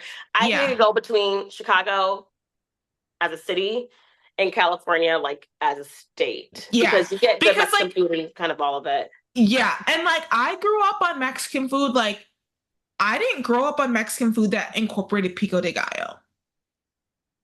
Like I grew up on Mexican food. Like I grew up on tacos where it was steak tacos, onion, cilantro, salsa verde, radishes on the side. Like that's the type Do of they do taco. pico in Chicago? I don't know. Oh, okay, okay, I okay, think okay. it's a case by case or depending on the restaurant. Like that wasn't like saying that Chicago does pico. Okay, But okay, I'm okay, just okay. saying like I feel like for some people who may not be American natives, I mean I'm not American natives, but Sure. like California natives Yeah, yeah, or like had experience in Chicago, they might think like pico. And like yeah, I feel like there's like gentrified Mexican food and then there's hood Mexican food. And I grew up on hood Mexican food where it was like salsa verde, your steak tacos, onion cilantro, that's it. Radish on the side, lime on the plate. Like wrap that shit in foil, go. And how far we've strayed from the light that tacos are between $4 to $6. it's honestly, When I there's grew up no on them being like a fucking dollar and some 150, change, like 150, 150. what? No, What? it's over. And it is interesting because I mean, I like to say I grew up in both Milwaukee and Chicago. I went to school in Milwaukee, but my family's from Chicago. And Mm-hmm. people don't realize Milwaukee also has one of the biggest Hispanic populations. And so, same thing, Mm-hmm. like I grew up on hood Mexican food. I didn't grow up on even putting lettuce and tomatoes on tacos, and that's Thank like what they call you. the American style. Thank you. That's I even get shocked crazy. at Mexican restaurants when they have American style tacos. I'm like, why are you doing this? Like, it's Right. not Lettuce and good. tomato on a taco is insane. I Insane. see. I argue I love tomatoes, but don't put that on anything. Don't put it on a Yeah. burger. Don't put it on a taco. What are you doing? Right. Keep that on a bruschetta.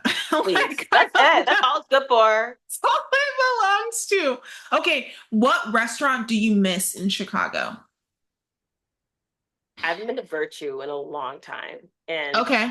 for anyone listening, it's a black-owned restaurant in Hyde Park. Not crazy, not Cajun, but like Southern, just classic black people food, what you would get at like Yeah. a typical outing, or maybe an elevated outing, not so much like your Thanksgiving. Um, and you know, this is like I don't miss it, but I just went to Devon on Saturday for my friend Rachel's Oh, birthday. We so all know good. Rachel. She is She's a like she went beauty to DePaul with queen. us. Yeah, just amazing. Absolutely stunningly gorgeous. And we went to Devon, and I was thinking it was going to be like a gimmicky like club restaurant. It was so black people coded. The Really? the live musician, she was white. She played Alicia Keys. She played Stevie Wonder. Like I was like, oh my gosh, like she was incredible. And the food was so good. And I Yeah. already kind of wish I was back there eating. So Okay. that's yeah, it was so good. I was shocked. Okay, speaking of dining out, what's your biggest ick when dining with someone? I kind of and it's interesting because I always make like, black people jokes. Like, Mm-hmm. and I think it's just more of like a resistance to trying things or doing things out of your comfort zone. And one thing that definitely icks me is like a well done steak. Yeah. Why the fuck are you ordering your steak well done? Like, Right. please, medium, Come on medium, now. medium rare, even. Medium. Yeah, medium rare. Come on. And it's like that's something where I totally get the history for Black people and like that being engraved in like how we grew up and our parents always said well done. They didn't want to see any pink, but I'm like, okay, that icks me out, and you won't even try it. Or Yeah. people that are afraid of like eating raw like fish, and I guess because my palate is so expand, like if I go on a date and you can't like match me where I'm at, I'm like, well, Or at least be open to it. exactly. It's like a closed-minded thing, and it's also I feel like it sounds so weird, but I feel like sometimes being open-minded to food and like having a big palate is like a sign of intelligence. Hmm. I really feel that way. And so when people are so close-minded and like not open to things, I'm like, Come on now. How are you That ever shows gonna like how know? you navigate life in general. Exactly. I feel like it's very indicative of that. Yeah. I feel that. Like, is there a cuisine that you like haven't tapped into that you really want to like indulge in? Yeah.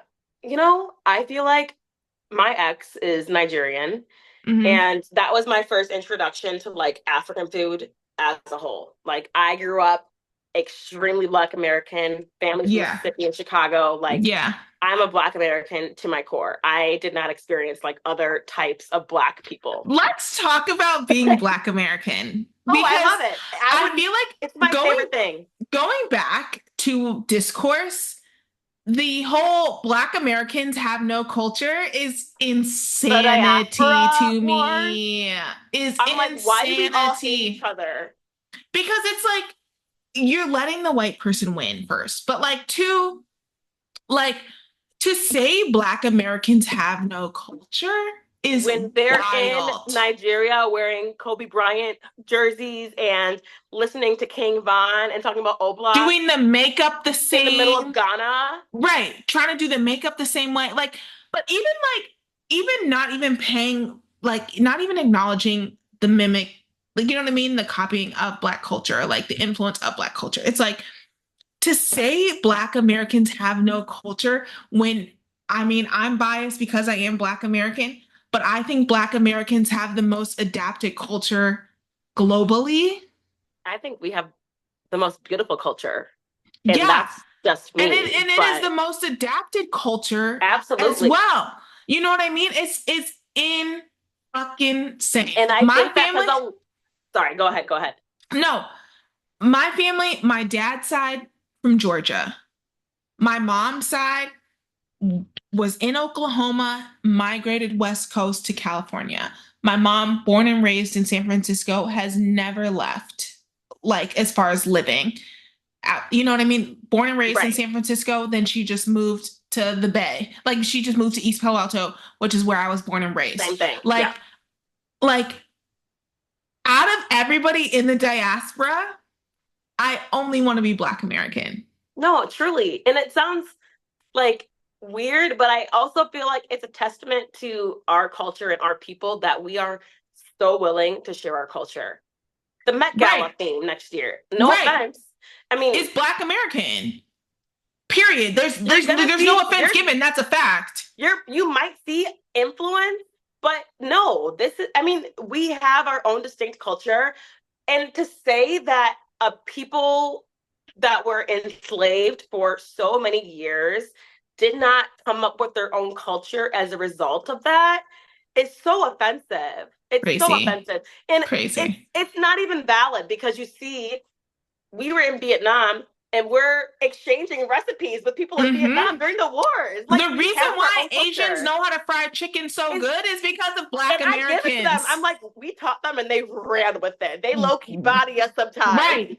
Love Like, some Thai fried chicken. love Love it. it. Korean, like, love it. Yeah. And it's just Yeah. like, it's so nice to be able to see the cultures all blend together. But Black America is a culture and it's one of the most predominant cultures in the world. When you get on social media, people 100% are looking at Black American culture. Any memes, very Black high chance American. that is a Black American. Like, I would not want to, I love being a I Black love American. it.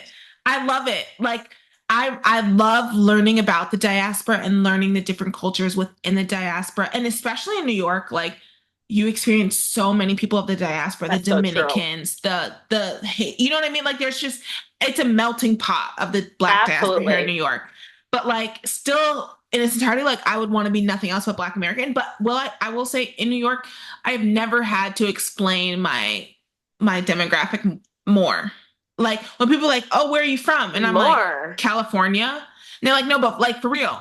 No, but like Really? I'm from California. Like I have never like in California, it's Black American. In Totally. New York, Because it's there's so you're many Haitians, Dominican. You know Dominicans. what I mean? Like it's a melting pot. So many. It's an immigrant forward city is New York. You know what I mean? So I it's guess like that's so you true. may Yeah. see your people, but culturally you don't identify with And them that's hard necessarily. though, being a It Black is. American, because It you is. already feel ostracized or you already feel left out of being, it's even hard to say you're an American and have that Yeah. with pride, knowing the history of our country. So already kind of feeling like an outsider in your own country and then still being met with like, okay, well, where's your culture? Yeah. People that look like you.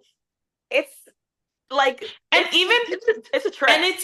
it's even interesting to see East Coast Black people come to the West Coast because East Coast, like I said, is more immigrant forward, and the West Coast is not as immigrant forward when it comes to the Black community. Most of the time, when you are in the West Coast, the Black people you're experiencing are Black American Yeah. versus in the East Coast it's a melting pot. And so Yeah, like i've totally. seen i've seen people talk about like them being East Coast natives and coming to America and like them being Black and like Latino people being confused of why they know Spanish. It's because they're Dominican, you know what I mean? They're Afro Latino, you Totally. know what I mean? Totally. And Yeah. like that has also been interesting, but like being someone from the West Coast moving to the East Coast, like when I saw Black people, I'm like, oh, they know. You know what I mean? They instantly know. Versus when I'm here in New York, I'm like, they might not know. You might have to explain yourself a little bit Yeah. more. Like Yeah. we may physically look the same, but like our But it's so cultures are many not. yeah, no, that's And such a trip. it's great to learn the culture, but like in the moment, it's a little bit of like an adjustment of like, don't automatically assume. Oh yeah, absolutely. Absolutely. And yeah, just like I said, Black American is so distinct and because it's the norm in America, like Black Americans, where they Mm-hmm. almost look at it where it's like it's not a culture because it is so common. Everybody I don't know. consumes it. It's so interesting. It's so Yeah. interesting. No, but I love it. I'm from California and my family's from there. And before California, it was Oklahoma on my mama's side. And with my daddy's Before side, that, it was Georgia. You know, it's Georgia. You know what I mean? Like that's where we come from. Like yeah, years on years on years. Like the same, like you that's can a calculate your legacy. yeah, period. Like we're new. We created a way out of no way. And like that's something beautiful in my eyes. Absolutely. Like there, I was talking to someone else about this the other day. Just like the resiliency It's it's ingrained in in us. you. It is in you. When you are people that are born, like it's in you. We are the descendants of enslaved people in this country. Like we run this shit. I'm sorry. Like we really do. We really do. I I love being a agree. Black American. I really do. Same, same. I love it. Okay, travel. You are not foreign to travel. You actually love to travel. It's a huge part of your life experience. Your identity is traveling 25 countries by your 25th birthday. What? Let's talk about getting to the destination before we're at the destination. What are your personal item necessities? So, okay. This year was the first year I ever traveled with Emirates, and not only Mm-hmm. Emirates, I flew business class to Mm-hmm. Dubai, and I flew from Dubai back to Chicago, business class Emirates.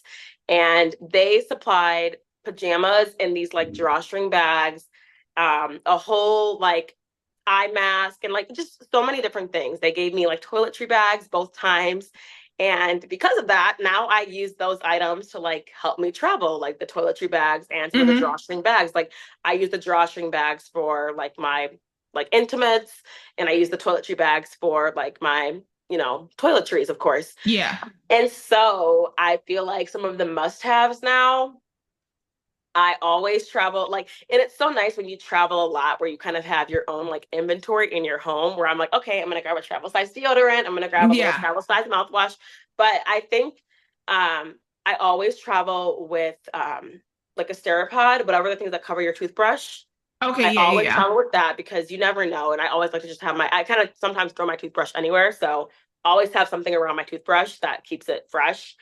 Um, I always travel with my whole entire skincare routine, which is not much, but I always have it in a travel size. So that's like a face wash of some sort, a toner of some sort, and a moisturizer of some sort Mm-hmm. must have because I can be in a safari or in the desert in Egypt. And if I have those three things, I will still feel clean. Yeah. Um, and a bar of soap.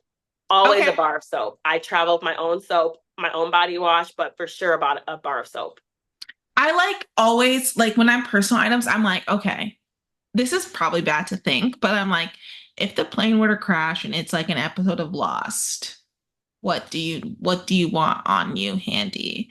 So that's like a pair of underwear, your skincare, probably some medicine of some sort, and like a charger and like all your identification stuff. Yeah. Like Those are the I do, necessities. yeah, Like an I just think of allergy like, pill. yeah, if you're in the episode of Lost and or I think, okay, less dramatic. If your luggage got lost, what do you just want immediately handy Okay, to for make sure that, you're comfortable definitely in the interim? Yeah. underwear, toothbrush, skincare, one change of pajamas, and like one change of like walking outside Yeah. clothes. That's and I always travel like that. Like I put everything in my carry-on that I must have. If my luggage gets lost for a To day, feel I can still comfortable. survive. I can still survive. But like I do check my bag most of the time, so the rest of the stuff can go in my check bag. But Yeah. to survive 1 or 2 days, I have something Because, in my like, carry-on for that. honestly, I think about it too of like, okay, if my luggage got lost, I will probably be irritated. What do I need to To make me feel subdue the better. irritation in the interim of me retrieving my bag? You know what I mean? Like, that's how I think. And like, I know that I said that I'm like the queen of the micro bag. The only time you will really see me with a larger bag is going to Just work or if travel. I'm traveling. Yeah. You Yeah, know? for sure. I overdo Um, it, but it's like I need to have all my stuff. Right. You need to just be extra careful. Yep. Okay. Are you airline loyal or do you just choose whatever flight works best for the moment? I am United loyal, like because United Chicago hub, but if there's a cheap flight, I'm not an airline snob. So if there's a round Okay. trip flight to New York for $49, guess who's getting on Spirit? Okay. Yeah. So yeah. Okay. People say Spirit is the worst airline, but truly the worst airline is Frontier. Frontier. Like literally, Spirit. Frontier. I'm Frontier's not the gonna worst. hold you. I'm not gonna hold you. Spirit. I I haven't actually had a like. bad experience. I actually like. I went to Arizona last year for Thanksgiving. Yeah. And to this day, best flight attendants besides Emirates that I've ever had.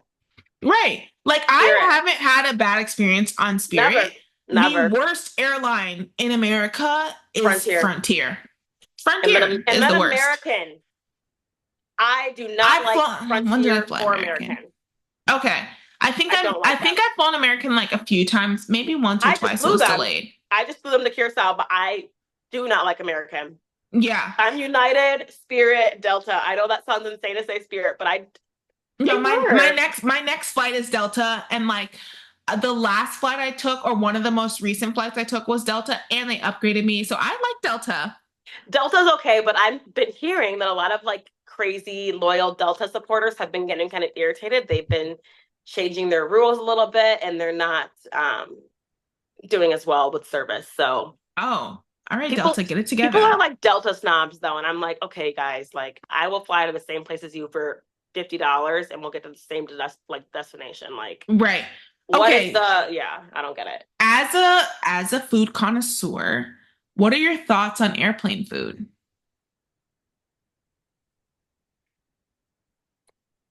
It Are you can be done eating well. it? Are It you can not be eating done it? well. I am a kind of person where there are certain things that I will eat anywhere. I'm not particular about chicken. I'll eat Mm-hmm. your chicken. I won't eat your red meat, or I might not eat your fish, or something like. But chicken, I'll eat it. Whatever. Rice, bread, I'll take it. Yeah. Um, I do eat a lot of airplane food, and I guess I haven't had like airplane food since I went to Dubai, and they gave you a menu. It was like a three Yeah. course thing, and I think I'm like You're like just like second that. fixated on that. I'm like, oh, this is how I travel now. It's like, girl, Yeah. no, your work pay for that. Like you did not pay for that. But the food I had on Emirates was like better than some of the food I had like in actually like being in Dubai. It was so good. Okay. So Okay. I think they have the capacity to do it, but sometimes they're just cheap. What? Okay. Noted on airplane food. Is there a place that you would never travel to again? Never again. It could be domestic or If I never had to international, go to Milwaukee ever again, I would never go again, ever. but your family's there. We're trying to get them out. There's only two people there. My Your brother is in parents? Chicago. Yeah. Yeah. My mom, my Do dad. you guys like get dinners regularly Oh now that yeah, your brother's in my mom Chicago? was here on Friday. My dad was here the week like they're always here, so it's nice. If I never had to go anywhere else, I would never go to Milwaukee. But I wish I liked Paris. I really do. I didn't like Hmm. it. I've been twice, But and I'm you not went sold. But I'll recently, go. right? Yeah, I went back this year, and I enjoyed it so much more. And Hmm. I was only there for a day and a half. My mom wants to go back, so I know I will end up going back. But if I never planned a trip there, I probably wouldn't plan a trip there. Unless I just Okay. blew up in fashion and was like, okay, Paris Fashion Week. But besides that, I can't see myself like just gallivanting around Paris. What's the ick? Um, I don't even know if it was an ick, but it just did not live up to the hype at all. And I'm Hmm. like, for that amount of money, I'd rather go somewhere else. And like, I Okay. felt like the people are rude, and food is that you have to know where you're going for food. You can't just go to any spot and get food. You have to kind of do Right. your research. And I don't really like that. If someone were to travel with you, what would that experience be like? How would you describe it? If you're talking to my mom, she would say I'm very bossy. And it's in good like health though. Like I'm like I feel like I do have a good sense of like picking out what the restaurants could be Hmm. or things like that or like different excursions where I feel like I'm just trying to point everyone in the right direction and sometimes that comes off as being bossy. So I Yeah. recognize that. However, traveling with me, I think there are like five components of a good trip. We need art day. We have to go to a museum. We Yeah. have to see Yes, some for kind of sure. art. We have to eat local food, have to try it. We Hmm. have to do some kind of excursion, like get off of the resort or do some kind of like activity, like historical, like have a tour guide, something like that. We have to see nightlife. I always want to go out. Like, wow, would we Yeah. not? We're here. Like, Yeah. let's see what the nightlife's talking about.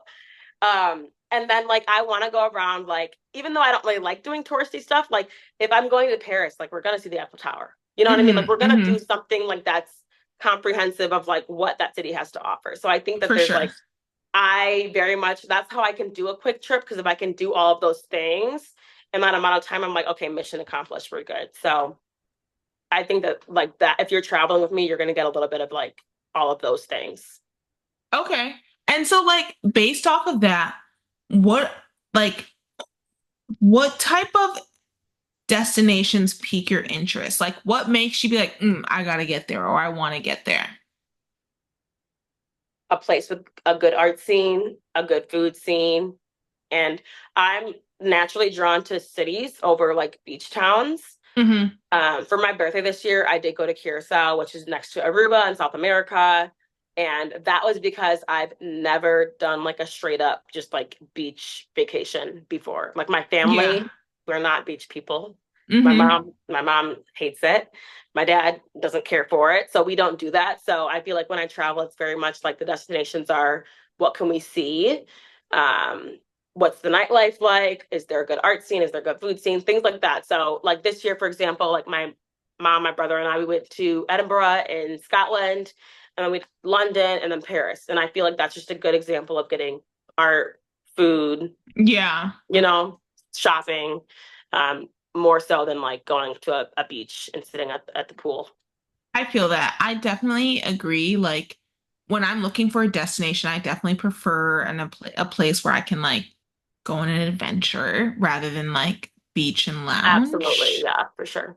Like if somebody plans it for me, I will go and I won't complain because what is there complain about? But like Yeah. if I'm choosing for myself, like I need an adventure. Yeah. Like I need like you know what I mean? Like a city, like yeah, Something, yeah, something. Yeah. yeah.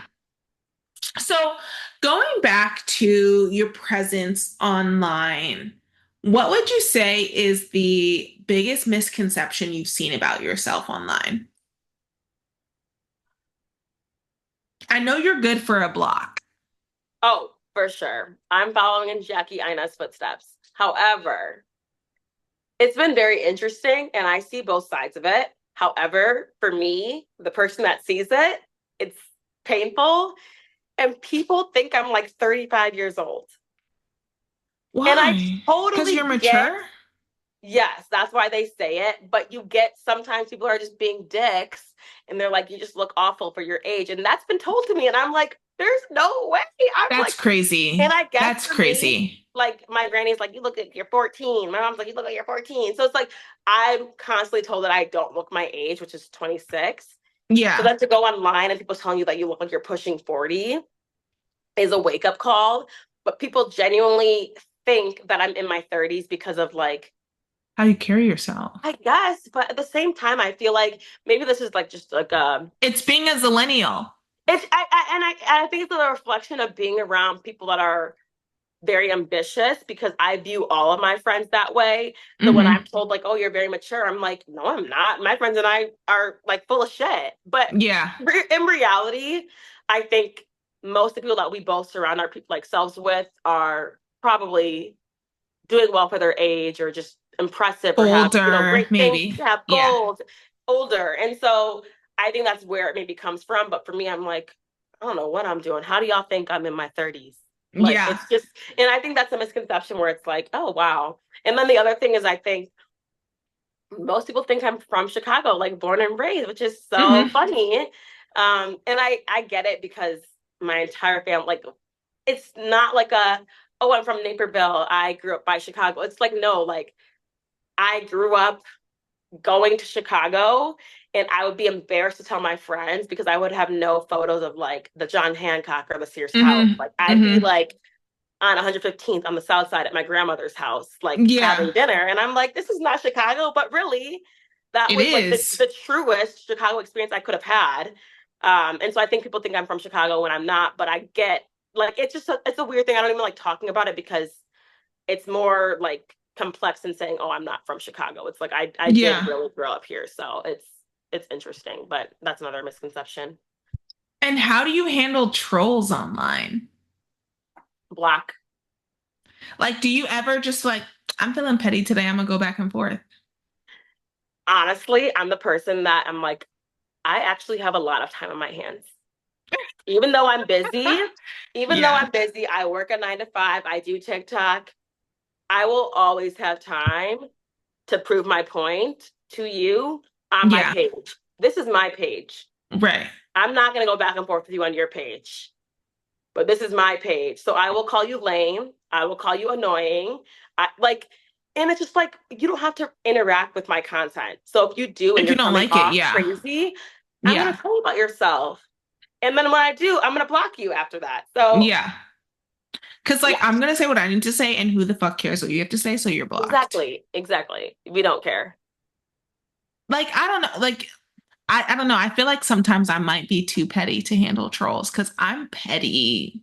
As my I former agree. roommate, I'm fucking petty. If you piss me the fuck off, don't fucking play I with still need the me. full story on that. But yeah, yeah, no. Like, Dude, she's fucking crazy.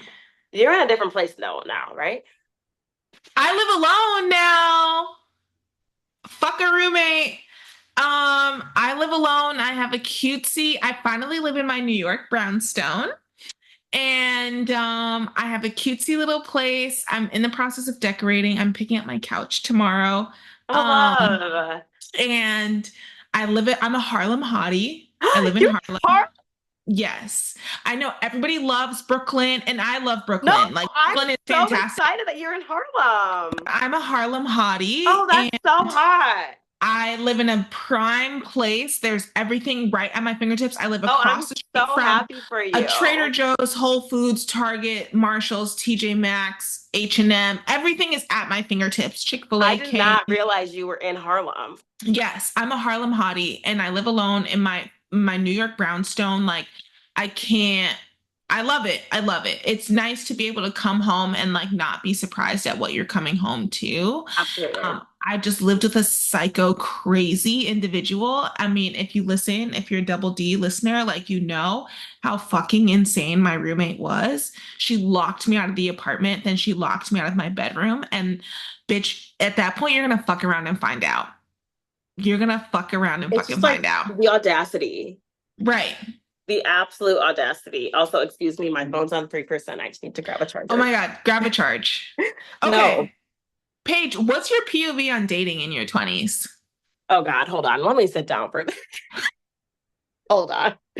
As Oh your my gosh. as your friend, I know you know what I mean? We discuss dating. So I keep it to the level in which you want to keep it at. But like, what's your POV on dating in your 20s? I think it is um it's hard to say the least. I Mm-hmm. think that honestly, and I've like talked to my therapist about this, and it's like I miss the person I was before I started dating. And I say Mm-hmm. that in the sense of my dating experiences have been hell, like Yeah. hell on earth.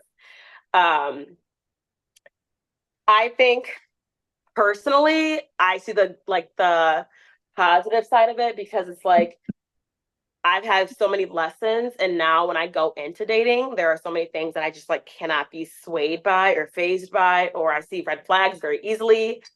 Um, but it's interesting, and I think the hardest part about it is having to come to terms with the fact that like no one's coming to save you. Like Yeah. no one is coming to save you, and there is a chance, and I don't like to like get into like think into that, but just realistically, there's a chance that you might not find your match. You literally might not.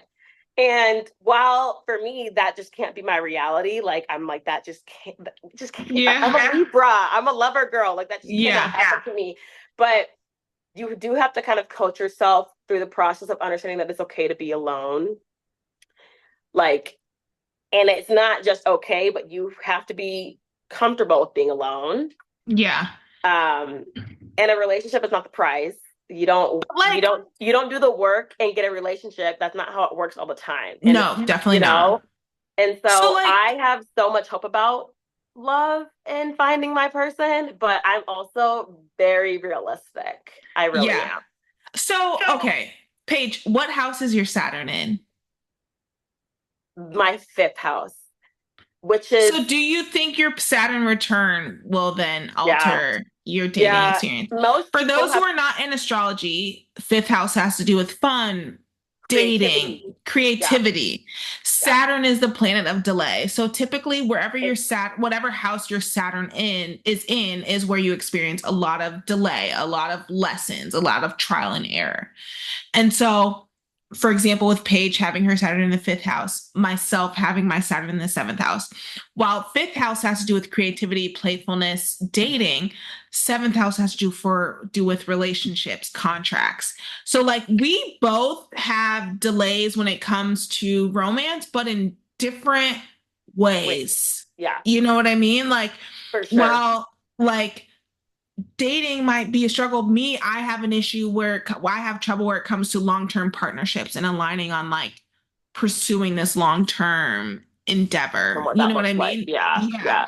You know what I mean? And And so I feel like we can we relate. understand each other and Yeah, relate in that way. yeah. I've only got my birth chart read twice, but in both of those times they were like, and they never gave me a time frame, but they both said you will find your match, but it's not gonna be super early. Mm-hmm. To me, that just means when I turn 30, it's all gonna fall into place. That's what I'm telling myself. Yeah. But it could be later than that, and that I have to be okay with that. Um, but that's what I've been told, and I totally understand because if you're Saturn, the planet of like structure and sometimes stubbornness, and just like it is what it is, you Mm-hmm. can't mess with that. And so once I finally transit my fifth house, go through my Saturn return, I'm like, okay, maybe I think that's probably when it's going to happen. And I do believe that. I do. I don't believe that I was put on this earth not to have a partner. Yeah. I just don't believe that for a second. I Uh, agree. and so I try to just coach myself through what that reality could look like. But at the same time, in the back of my mind, I'm like, girl, you'll find somebody. It's not a big deal. Right. And like as a seventh house Saturn, I try to tell myself the same thing of like after my Saturn return is probably when something will stick. But truthfully, I'm like, I very well may be in the category of like never being married. Rich auntie. Like that might be my reality. And like while I do want a partnership, I do want to find that other. You know what I mean? I also am not willing to just accept whatever. Sacrifice what you want. Yeah. And like, I don't know. I do think that I will find love. And I don't know. I just feel like men get to like not center love as their life and it falls into their lap. So it's like, why can't the same be for True. me? Yeah. Of like, I can just live my life and develop who I am as an individual and like what's for me will not pass me. That's so true, honestly. And that makes me think of two things. The first thing, with our understanding of our Saturn return, does that make you feel like you don't necessarily want to date until that time comes because it's like nothing's Girl, really gonna stick? when I say gray area in the dating scene, I mean gray No, I'm fucking not even. area. I'm not. I don't have anyone to text. Oh my gosh, I don't have anyone to text. Like it's No, literally none. like that. And it's like, it's not even that. I mean, correct me if I'm wrong, but like, we're not girls who necessarily stay in the house. Like, we go out, we're social. Like, you seen me off tequila. I'm a flirt. I'm a You're so much flirt. fun. I'm a fucking flirt. Give me a couple shots. Hey, you know Asia's what I the mean? one getting us to take the shots. Just so everyone knows, Asia is the round them up type of girl. She's like, we're taking shots, Let's everyone. go, guys. Yes, You yes, know, like, yes. so you've seen me in the element of like, let's go. You know what I mean? So it's not like we're just like hiding under covers, but No, it's just like, not only do I have a seventh house Saturn, but I also have a Virgo Venus. You know what that's I great for mean? you. Yeah. And not only is my Venus in Virgo, but my Venus is then in the 12th house.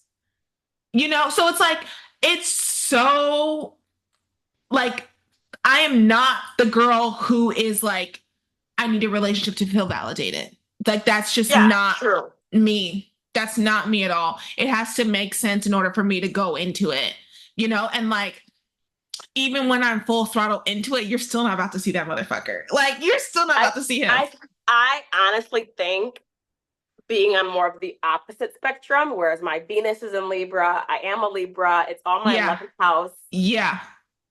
I had to tell myself that you need to exist without being in a relationship. I Hmm. would rather be lonely than be lonely in a relationship. Yeah. And that was something I had to realize. Like, bitch, you're still lonely. Why are you in this relationship? So I think that was like a very interesting like realization. And once again, like I said, like so many lessons learned through therapy, like just through like experiencing different things where it's like I'm excited to date, but at the same time, it's like it was a little bit more fun when I was so ignorant and just didn't Yeah. really like know like how things One of could mess me up, you one know? of the best quotes from The Great Gatsby is the best thing a woman can be is a beautiful fool. And I know Absolutely. hearing that is might be jarring to some, No. but truthfully, if you understand the essence of that quote, the best thing a woman can be is a beautiful fool. Beautiful fool. And same goes along with which a quote that I did not understand until I was older. Ignorance is bliss. Complete. Truly, Complete truly. fucking I'm like, that is bliss. the most relatable thing I've ever heard in my entire life. It makes so much sense. But as a Yeah, kid, they would always say ignorance is bliss. And I was like, what are y'all talking about? right. And I was like, no, not It knowing. really is. And that can go for politics or anything. Like, the more I know, the more unhappy or the more like unsatisfied I become. I'm like, Yeah. ignorance is bliss. Before I knew this, I was happier. It's just, yeah, I completely agree. And like, I was talking to a friend of mine who came to visit New York recently and we got up with each other. And I was like, for me, I have decentered men. And I feel like when a lot of people hear decentering men, they think, oh, you hate men, you don't want to be around men, you don't like men, this and third. Not at That's all. not the case at all. The case for me, I would speak for myself in the I perspective is when I say that I have decentered men, it's to know that I have to ensure that my well-being is fulfilled First, because I know that when I am fulfilled, my innate reaction is to fill others that I love. So whatever man that I love will be fulfilled if I'm fulfilled. And so absolutely. decentering men is making sure that like I've said before, I can't give to others if I don't have anything to give. So You true. know? So it's like I have to make sure that I am good. I'm decentering men to make sure that what makes sense and what feels good to me as an individual in turn will ensure that my partner Reflects. will be taken care of. If I'm happy, that means the people that I love is happy. That means my partner will be happy. Trust me, you are not going unnoticed if I am taken care of. Absolutely. And I think that takes self-awareness to like know that too. Because sometimes you're not in a good space and that reflects on the people around you as well. And it's very Yeah. like it's very apparent. And that's something that I'm working on right now, like just full transparency is like decentering mine and like learning that it's okay to not be in a relationship or like not have a male partner at all times. And like Mm-hmm. that's hard work and it really is. But once you put that much work into yourself, it is so hard to go back and just not have that like mindset of decentering men or even just like the concept of having boundaries or pointing out red flags. It's so hard to go back to that once you already start doing that work. So Yeah. it gets harder to date, unfortunately. Like I It feel like it was does. easier to date when we didn't have those standards. At least for me, like I was like, okay, well, you're attractive. I'll take you. Yeah. Let's Oh go. my God. Do you look back at the guys you dating? You're like, what the fuck was going on? And you know what's really interesting? I'm saying this now because I'm like deep in my wine, but it's so funny to see like men that wronged you and they're like obsessed now. And it's like, you actually give me the ick. So Like the hard. ick. Oh my God, Paige, when I think about the guys that had me in my fucking brain going It's fucking circle, comical. when I think about the guys who had me crashing the fuck out, So like and I look at them and crashing. I look at them from where I am now, I'm like, are you fucking serious, girl? Like, are you fucking I guess serious? that's good growth. I guess that's good That's growth. But at the growth. same No, it time, is. it's like I see the guys who had me crashing out, and I'm like, for what? For what? You? Please, please. And all of them have double, quadruple back, come back time to time. they But always it's like do. me, once I have the ick is there. And Once I am done, I am fucking done. I'm not gonna lie. And I've tried to like get rid of that ick or be like, we can. No, you cannot. Once you've given that image to me, that's it.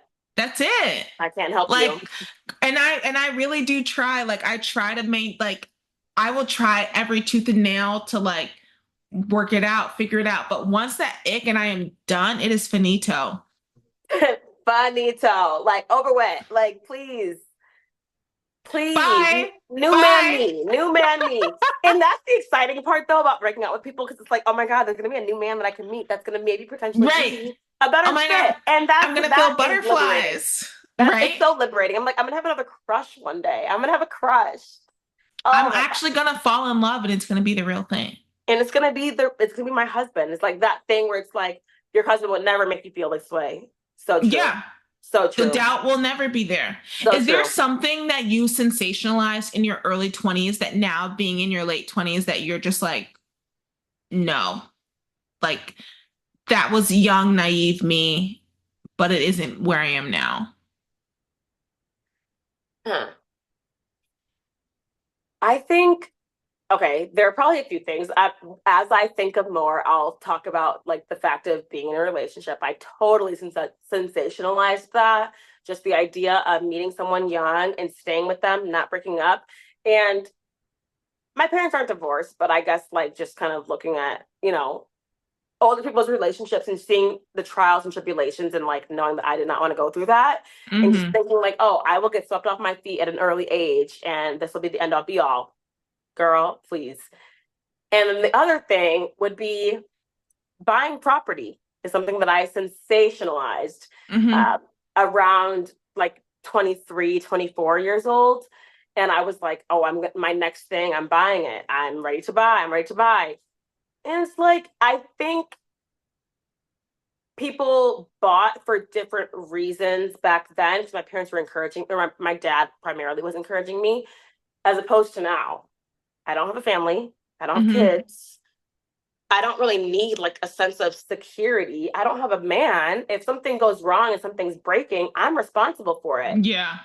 If my Yeah. dishwasher breaks, guess what? It's going to be fixed tomorrow for Right. free, Mm-hmm. renting. And I think that was something where it was like I was trying to keep up with, not even keep up with people, or just like do what I thought I was supposed to do for that time. And it was like, granted, I had the money, and it was like, okay, you're supposed to buy something. And I didn't. And honestly, I was not smart with the money that I had, Mm-hmm. but I traveled, I had different experiences, and I think it kind of worked out for the best. And Yeah. I'll buy something. There's my time is not up. I'm 26 years old. Like I can buy Right. something, Very young. Yeah. exactly. And I think I just had that sense of like I have to buy something so young. When I honestly looking back, I'm like, there was no real reason to do that except for just feeling like you did But like something, that, yeah, like accomplishment, checking off the So box. I'm really happy I didn't end up doing that, but that was something that I definitely was like, I have to do this. Yeah, I feel like that's fair. And I think that also speaks to the earlier point that you had of like just our parents coming from like an older generation where it's like to them, like buying property was like pivotal in success. Absolutely. Like That was honestly, yeah, like my parents, as part of their passive income, like they would buy and flip homes.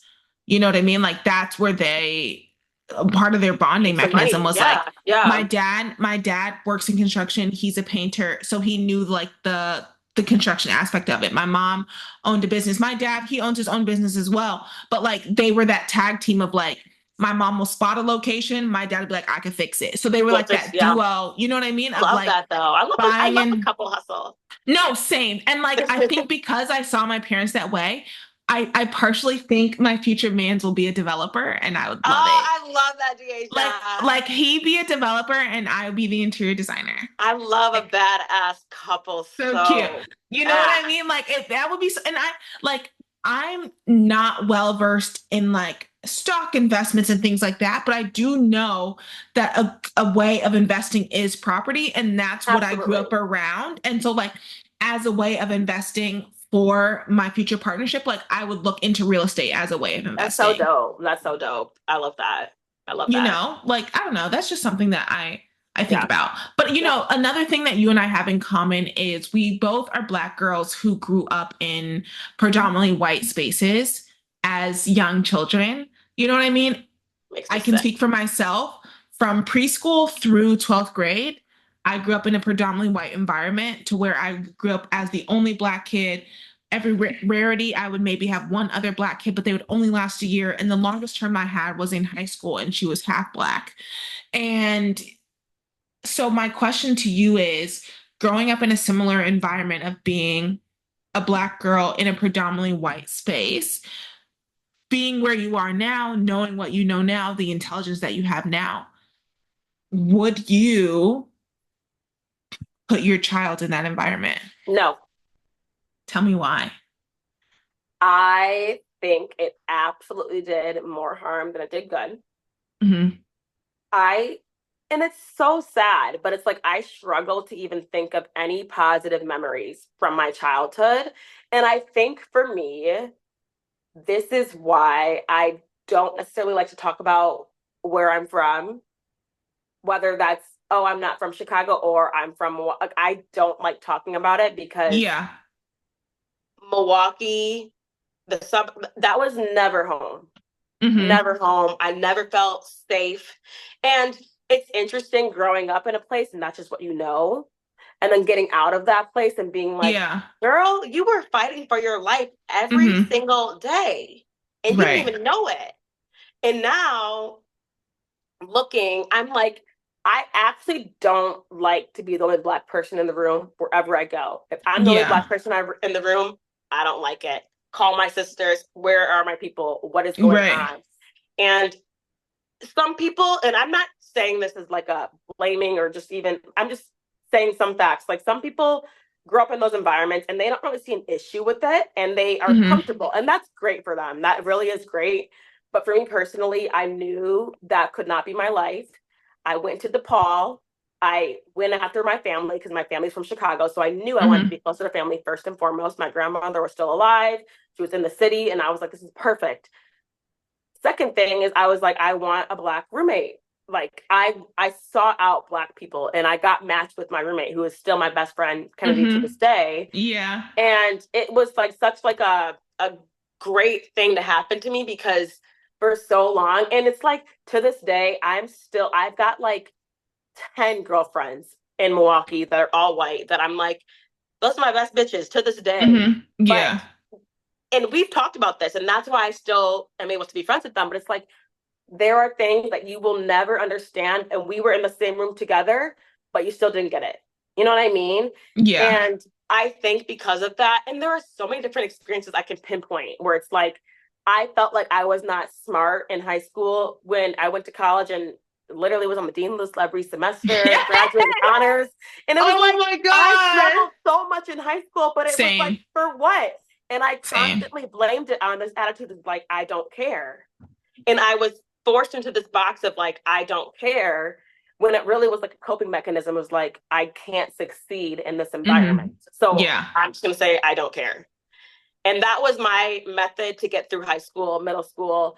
And now it's like I just don't have that feeling, and I'm so much more confident, and I know who I am.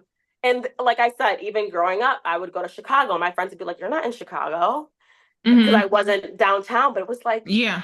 I This is was, and I Chicago. had to This is relearn that. Chicago. I had Yeah. to relearn. I was like, I was eating Harold's and Sharks at 4 years old. Did not even know what the fuck Harold's was. Right. Didn't even know what mild sauce was, but I was eating it, and that was how I grew up, eating like Chicago tavern style beggars. And like, I think once I really realized that my parents did still give me that aspect of diversity and being Black, then I was like, okay, well, I did experience it, but because of going to school in those environments, I completely invalidated it and blocked it out. And I don't want my kid to have to go through that. I don't want them to Mm-hmm. have to know what that even feels like. So I would never put my kids in that environment, because, yeah, maybe you got a good education, but was it even really that good? Like, they didn't teach critical race theory in my school. Like, there Yeah. were so many Yeah. things I did not know. Mm-hmm. I'm like, I can't support it. And I think Yeah. actually it's a detriment, because now I genuinely like my mindset and my view on the world is very skewed. Like I only kind of want to be around Black people, and I feel like that's not necessarily the way either. But Yeah. growing up the way I did, I'm like, I don't want to be around these racist people anymore. Right. It's just weird. Yeah. I completely get what you're saying. And as someone who also grew up in a similar environment of I was the only Black kid in my grade, and like at my school there was like six Black people total Yeah, out of the entire that's even school. worse than And me. like not only did I have to deal with like race, but I also had to do with socioeconomic of like Atherton is the second wealthiest zip code in the nation. And like that's where I went to school from preschool through 12th grade, Atherton, California. And so I grew up in this bubble of not only whiteness, but wealth, white wealth. Like I was going to school with the children of the CEO of Google and like Steve Jobs' daughter. Like I would play You were against her in telling me you went to school basketball. with that one girl on YouTube. Who? She's Asian. I don't know what country Jamie she comes. Z. Yes, she Jamie comes on Z and YouTube. I were in the same grade. And Incredible. Sorry, in love the her. same grade. And I remember eighth grade, she had these shoes that had like this bird nest in them. And her and I have a photo together. Um, and because all the girls in elementary school were talking about like, are you gonna wear heels at graduate? You know what I mean? So Where we got literally, you were in a skirt. heels at graduation, like stuff like that. Like Jamie Z and I we were in the same grade. Her dad was like billionaire. Her brother was a few grades under us. She had two younger brothers, Jonathan and Vincent. And yeah, I went to school with Jamie Z. She was in my grade. Amazing. But Victoria Garrick Brown, like she was the grade above me. Natalie no Marshall, way. corporate Natalie, was also in the grade above me. We all went to the same Corporate school. Natalie? Corporate Natalie and I went to the same school, Oh, and she fuck. was in the grade above me. The former CEO of Nike, he just stepped down, but John Donahoe, his son Kevin Donahoe, and I went to school together. His daughter That's went to such a school with my crazy sister. experience to have. Like, not only do I have like this racial bubble, but I have this like socioeconomic bubble of like Oh, yeah. so much fucking wealth. And like the only way that I made it out while still being who I am today and somebody who I can look in the mirror in and be proud to reflect is because of my family. And like my mom's biggest principle with bringing me up was respect. And so I was around my country cousins, I was around my ratchet cousins, I was around my ghetto cousins, I was around my classy cousins, and I was taught to respect all of them Everyone. and to treat everybody the way, like, unanimously, like the same. Like, and I didn't even know what private school was until my cousin pointed out. She's like, "You go to private school, don't you?" And I was like, "I don't know." And like, That's a sign of good parenting. yeah, and like my cousin, my older cousin, she was like, "Yeah, she does." And I'm like, I And get that's a it. Like, core and that's a core memory for you because you didn't yeah, even know. I didn't know what private school was. Like, I was just like, I just go to school. Like, I don't know what private public is.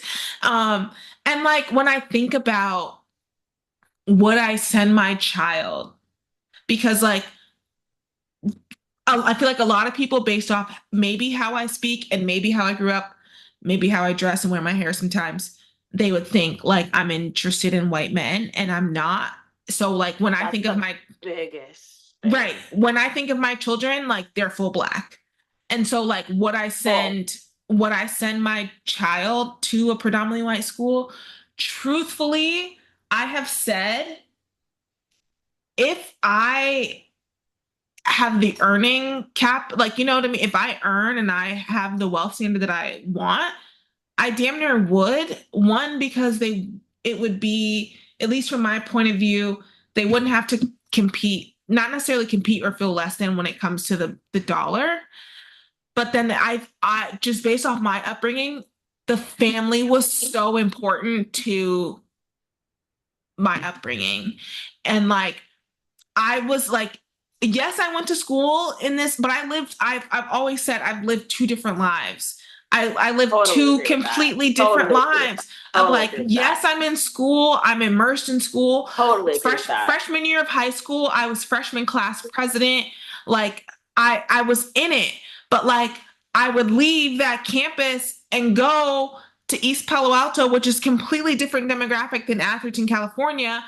I would be around my family. I would be raised in the church, like all these different aspects of seeing blackness. And like it was a tale of two cities, to be honest. And so, but I do also understand that, at least in my predicament, I'm speaking for myself only, the resources and access that I was granted at my school were unmatched. There you go. When it came to visiting colleges, my school paid for every visit, every flight, everything. When it came to me applying to colleges and trying to not take out that many student loans, I received a very generous grant from my high school so that my student loan out, like me taking out student loans, wasn't that high. Like me going on immersive programs and going to New Orleans to rebuild for Hurricane Katrina after the storm was a part of my education. Like the resources that were provided to me in that space were unmatched, but I do respect and thank my family for keeping me rooted and like, girl, you're black. And there was a time where I literally drew myself white.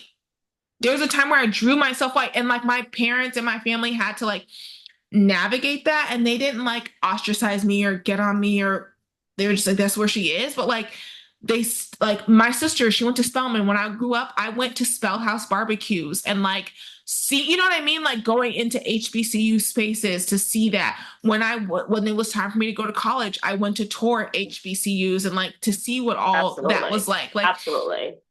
so it really does depend on the family and ensuring that like, yes, you're going here, but girl, you're still black. And to the point where like I would teach my white friends like, okay, when I get in the pool, my hair looks different. Or like if the rare occasion when my family when I was the rare occasion when I was like sleeping over at my white friend's house, like, okay, I wear a scarf when I go to sleep. This is what it looked like. Get used to it. Don't ask no question. You know what I mean? If you have questions, ask now, but I don't want you to be shocked. You know what I mean? Every time it comes Absolutely. out. Absolutely. And honestly though, I totally get your point. And I think that one thing I want to point out is growing up in Wisconsin versus growing up in California. Yeah, And I for think that sure. there is such a big difference.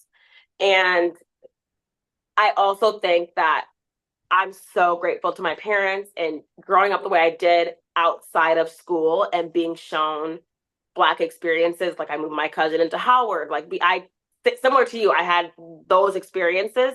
Yeah. But I think for me personally, my school culture was so aggressive that it definitely, even though I had like Hannah Montana, I lived two different lives. Hmm.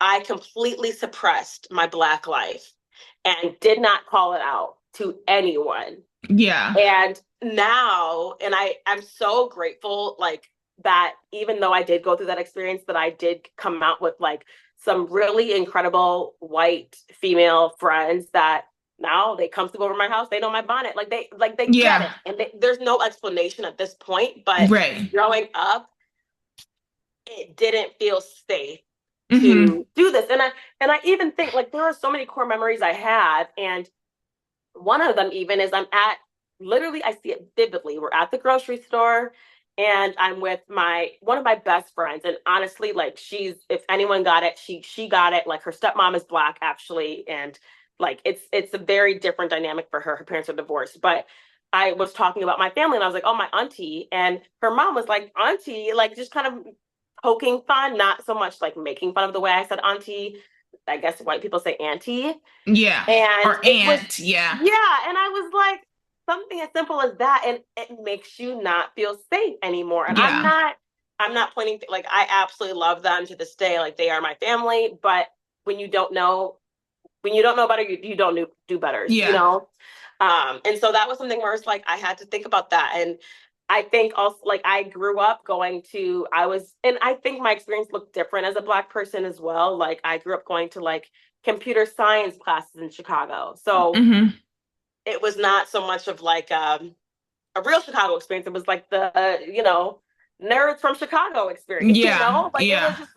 it was just so niche. And that's how I like saw the city. And I think just because of the way that I suppressed everything, and I think it's a testament to my parents that I didn't end up being a coon. You see a Right. lot of people, a I lot did of, have a coon face. and totally did. I I had a coon face. totally did. Like I didn't draw myself white, but if I went to the American Girl doll store, I was getting the white doll. That's so sad. I never want my kid to go through that, but as a testament to my parents still that I ended up being I consider myself to be extremely pro black. And Yeah. I'm grateful to have that outlook on life where it's like I'm so like truly connected to my people. I feel like my family. And to your point, where it's like I'm going to a family gathering. I had family that thought I was from Chicago, that lived in Hmm. Chicago. Like they thought I was Hmm. from Chicago. That should tell you, one, how much we were in freaking Chicago, but two, Yeah. like I really did not like I would get around my cousins and they would start like using slang that I didn't really use, like when it's like finna. I would get so excited to just be around that energy. I'm like, yeah, we Yeah. finna go to the store. We finna go to the store. Like that was literally like how I always had this appreciation, and I never really looked at my family as being like, oh, like because to be fair, I mean, some of my family is, you Your know, family. Yeah. my We all have it. family. Yeah. But I would never. I'm like, this is my family. Yeah. I'm going for my family so hard any day, and I'm just grateful that I kind of was brought up like that because I think some people kind of miss that. And if you're not close to a big city, like you're San Francisco, I'm Chicago, and if you're not close to that big city, you might miss that. Yeah.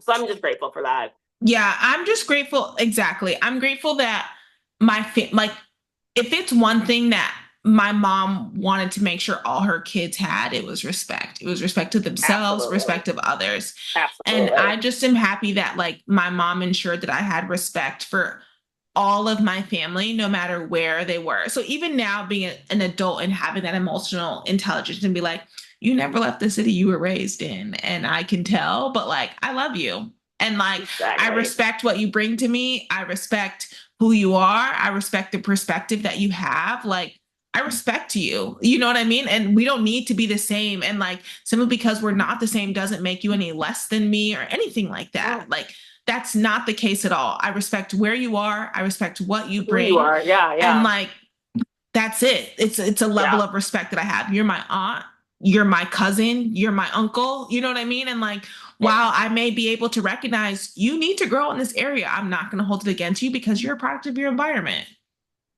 And I mean, that's so, and I feel like there's just this idea of like, not even forgiveness, but understanding just across the board, where it's like you said, like your mom never left, where it's Mm-hmm. like my mom left Chicago and raised a kid in a town that she had never really been to or was not familiar with. And Mm-hmm. they thought they were doing a good thing. It turns out, at least for me, I don't think my brother had the exact same traumatic experience that I did as a boy, but it ended up being like the most traumatic to date experience of my life was just growing up there. And I don't think they realized that was going to be the case. So you have to have some kind of grace Yeah. for your family. And Oh, it's hard. oh, It's so hard. It's so 100%. hard. And it's like Grace they is thought the they were key doing word. something. And it's Yeah. like my parents, my dad actually kind of grew up pretty nice for living in Mm-hmm. Chicago in the 50s. He grew up pretty well. But my mom didn't. And she was the youngest of seven. They fought for their money. It was not easy. And so she thought she was doing something good for me by putting me in the environment. And I was like, I turned out okay, but I've got some scars, I've got some Yeah. scratches, just Yeah. like you. So the same way you might have scratches from a different experience, but we both were scarred. So it's just interesting. And I guess every parent wants to do what they could not do for their kids. So when Right. I think about it, I'm like, I would not put my kids through that.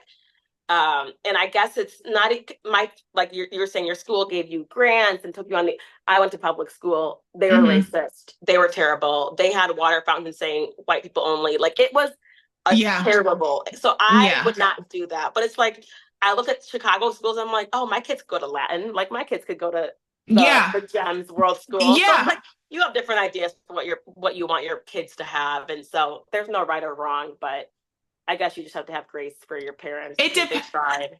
Right.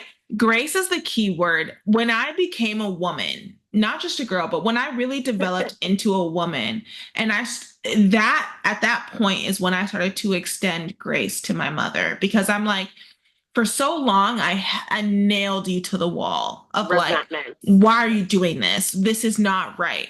But when I became a woman and I understood how you got to this point, although I know that you should have taken a different route, I understood how you got to where you were. And then on top of that, I understood the what you were taught based off your generation Sure. and the limitations you were taught. I extended grace to you. And as your child, I extend you grace, but then I know what to do better and what not to do. It's their first time living too. Yes. And like when I understood that, like, before anything else, before my mom is a mom, before my mom is a wife, my mom is a person. And she's figuring it out too. And the same way that I expect my mom to extend me grace as I'm figuring it out as a young 20 something, Yeah, I extend her grace because she's just figuring it out.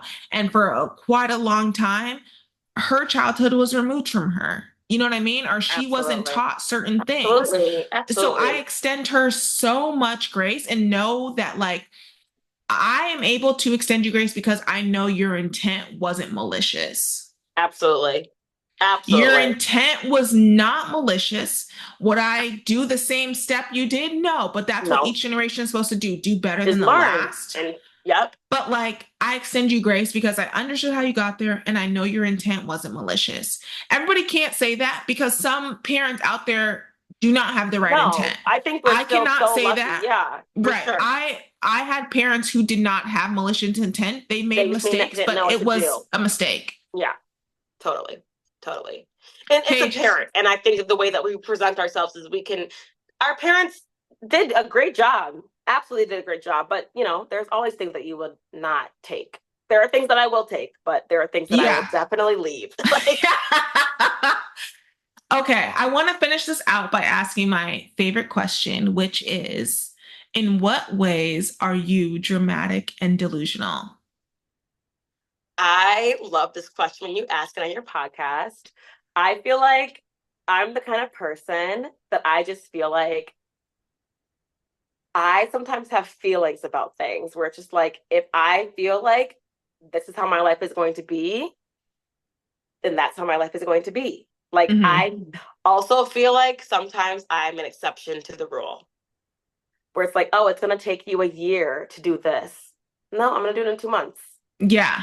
And Yeah. it's like Yeah. I have this so like I have like not an assertive, but just more of like a contrary, challenging aspect to me, where it's like if you put me in a box, no, this is a circle. Like I'm just Mm-hmm. so like, no, I'm gonna do it because you told me I can't. And so I think in ways I see myself being successful just on being so stubborn. And I think there's a delusional aspect to it. And I'm always Yeah. dramatic. I'm always dramatic. So I In just think everything that, you should be. yeah. Like, why not be? Like, Why why would you not be? not This is choose your to be life. dramatic? Why would It's you so much limit fun. yourself? Why would you limit yourself? I'm like, I can do everything. I'm like, I'll probably go to the moon one day. I would not be surprised if I went to the moon. Right. It would Elon not who? shock I me. mean, not Elon, Jeff Bezos who? He went to space, right? He did go to Yes, space. he did. But like, I don't know. I love surrounding myself around people who are as equally as dramatic and delusional as I Delusional. am. Yeah. Of just like, whatever I want, it's mine. Because Already why done. not? I Because I want already it. said So it. it's, I said I yeah, wanted it, so it's gonna happen. it's already going to happen. You know what I mean? But I think the important component to that is that not only do I surround myself with people who are like, I said it, so it's mine, but they have the drive to put the work in for it. The drive and the humility. And I know Right. what I just said is not giving that at all, but I think just in essence of how we carry ourselves, I do think that There is the a people level of that both you and I humility. know are extremely humble and just Yeah. lead with that grace. And it's like, oh wow, everyone around me is so incredible. Right. And seeing your peers act in that drive drives you. At least Absolutely. for me, like seeing Absolutely. you, seeing all of our peers, we have so many mutual friends where I'm like, you're really going for it. You're really driving for the goals that you have I for love yourself. us. And I love that. And I have that same drive. And that's where we really connect because it's like, I don't feel any other way other than to support you because I Absolutely. understand that drive. Literally. It's like, I mean, we're all doing what we want to do, and it's so amazing. And it's like, I get like the totally like the New York, like you can do, if you make it in New York, you can get it everywhere. But it's, I think going to a city college, Chicago, and Yeah. I think the same thing of Chicago. If you can make it in Chicago, you can make it anywhere. Yeah. And just 100%. seeing the drive of my people in Chicago, I don't think you see this everywhere. I really don't think you see this everywhere. And it's Yeah. like, wow, I'm surrounded by so many ambitious people that are actually gonna like make an impact too. And it's just so cool to see like how that all plays out from like when we were like so young at We DePaul, and were now we're like, so who allowed us to be in the city so young and so naive, but we I was developed, 17 we years grew. old, 17 years old, and just Right. like walking around on the red line at 2 a.m. And it's just like, I don't know. I just feel like DePaul brought me like the best people. Like it was the best choice I ever made was going to DePaul. I 100%. just feel like it just shaped the trajectory of my entire life. I'm It's from so the cool. Bay, but I grew up in Chicago. Like I became an adult I in grew up in Chicago. Chicago. I That's what became I a say. woman I'm in like, Chicago. yeah, Yeah. exactly. Exactly. I became a woman. I became an adult in Chicago. So part of my upbringing was in that city. And like, It who was. let this like sheltered girl out in this big city? And I'm she so figured happy it the you fuck out. did. And she made Yeah. fantastic connections to the point where like Chicago is my second home. I love that Oh my God, city I'm gonna with cry. everything in me. Like Chicago was such a niche. It's such a beautiful place. It literally has everything you can want and more. And like, I'm so happy to be able to become an adult, to develop, to become my own within that city at the time in which I did. Like from the music scene to the food to the people, like everything encompassing, like Unmatched. It's fucking it's unmatched. insane. Like I love that city with my entire heart. Oh, My we miss entire you. We heart. miss you so much, but we know you're doing big things. Yeah, but Miss you. I do. Like Chicago has my heart forever. forever. Like, I love and this that. is me, like, I'm already over a year deep in New York, and like the love for Chicago has not Friends faded. deep. It's just so good. I love that. I just love that Well, I was able to meet you and all of our mutual friends yeah, through we have that. so Like many. it's just is such a blessing. It really is. That's the best way I could have thought to like start adulthood. Yeah. And like, okay, before we exit out, please share with the Double D listeners, how can we find you? What platform should we search you on? How do we stay in touch with Paige? Yeah, I'm on TikTok primarily with Mm-hmm. Plates with P. I do a lot of Instagram on She Goes by P. I'm getting more into threads, same Okay. at, of course, and hopefully YouTube at some point. But that's Yes. a work in Revive progress. it. But for sure, TikTok and Instagram. So Guys, follow Paige on TikTok, Plates with P. Follow her on Instagram, Share with P. she goes by P. She She goes. goes by P. She goes by P on Instagram, TikTok, Plates with P. If you guys ever come to Chicago, which you should because it is the greatest city in the United Best States, city. you first need to search Plates with P on TikTok to give you the full rundown on the food scene. Everything you need to know will be found on that TikTok page. I'm telling you, it's like no other. Get hip or get lost, but Plates with P is the way to go when it comes to Chicago and honestly abroad. Truly, because she's not a one dimensional girly. She's not a one trick pony. She's been to 25 countries by the time she was 25. Like, let's get with it. Let's get inspired. Like, these are the creators I want to push towards you because they're worth consuming. They have depth, they have integrity, and they have the knowledge. And she definitely is at the top of the list. So, Plates with P for sure. Thank you so much for coming on Dramatic and Delusional. This is what it looks like to be dramatic and delusional. Paige, Literally. she just was like, I have this decoy TikTok page. You know what? I'm gonna make it public and I'm gonna post first video viral. That is She has delusional. the That she is has the delusional. it fact. She has the it factor. It is her. You can be the same way. You have that drive. But what makes Paige so special is that not only does she have these desires, but she put forth the effort to achieve them. And she has so many more achievements to accomplish from her events to food to fashion to her as a person. And so you guys need to get hip and follow the journey. Thank you so much for coming on this show and shining a light on yourself. This was so enjoyable. I can't wait to put this out. I'm And so excited. Thank you so much for yes, having me. So good to connect with you again. I cannot. absolutely. And Oh, as I tell you all the time, if you have one cheerleader, it will always be me. I'm always supporting you, whatever you do, from New York, from California, wherever I may end up, because who knows you're these everywhere, days? girl. Right. Who knows these days? But just know, wherever you are, I am cheering you on 1,000,000%. 2020 pandemic was pivotal. That's where our friendship began because she Really. moved to the Bay and I was like, I'm from the Bay. Come on now, And girl. that We was got one to of get the together. nicest things ever. It's like showing you Yeah. around your family, and I just know that Dude, your family if is so special to you. it's so, I do not bring people around my family. I do not like, my family is the most vulnerable, intimate part of me. So the fact that you got to be around my family off rip speaks to your character. It speaks to who you are as a person. Cause I do not play when it comes to my family.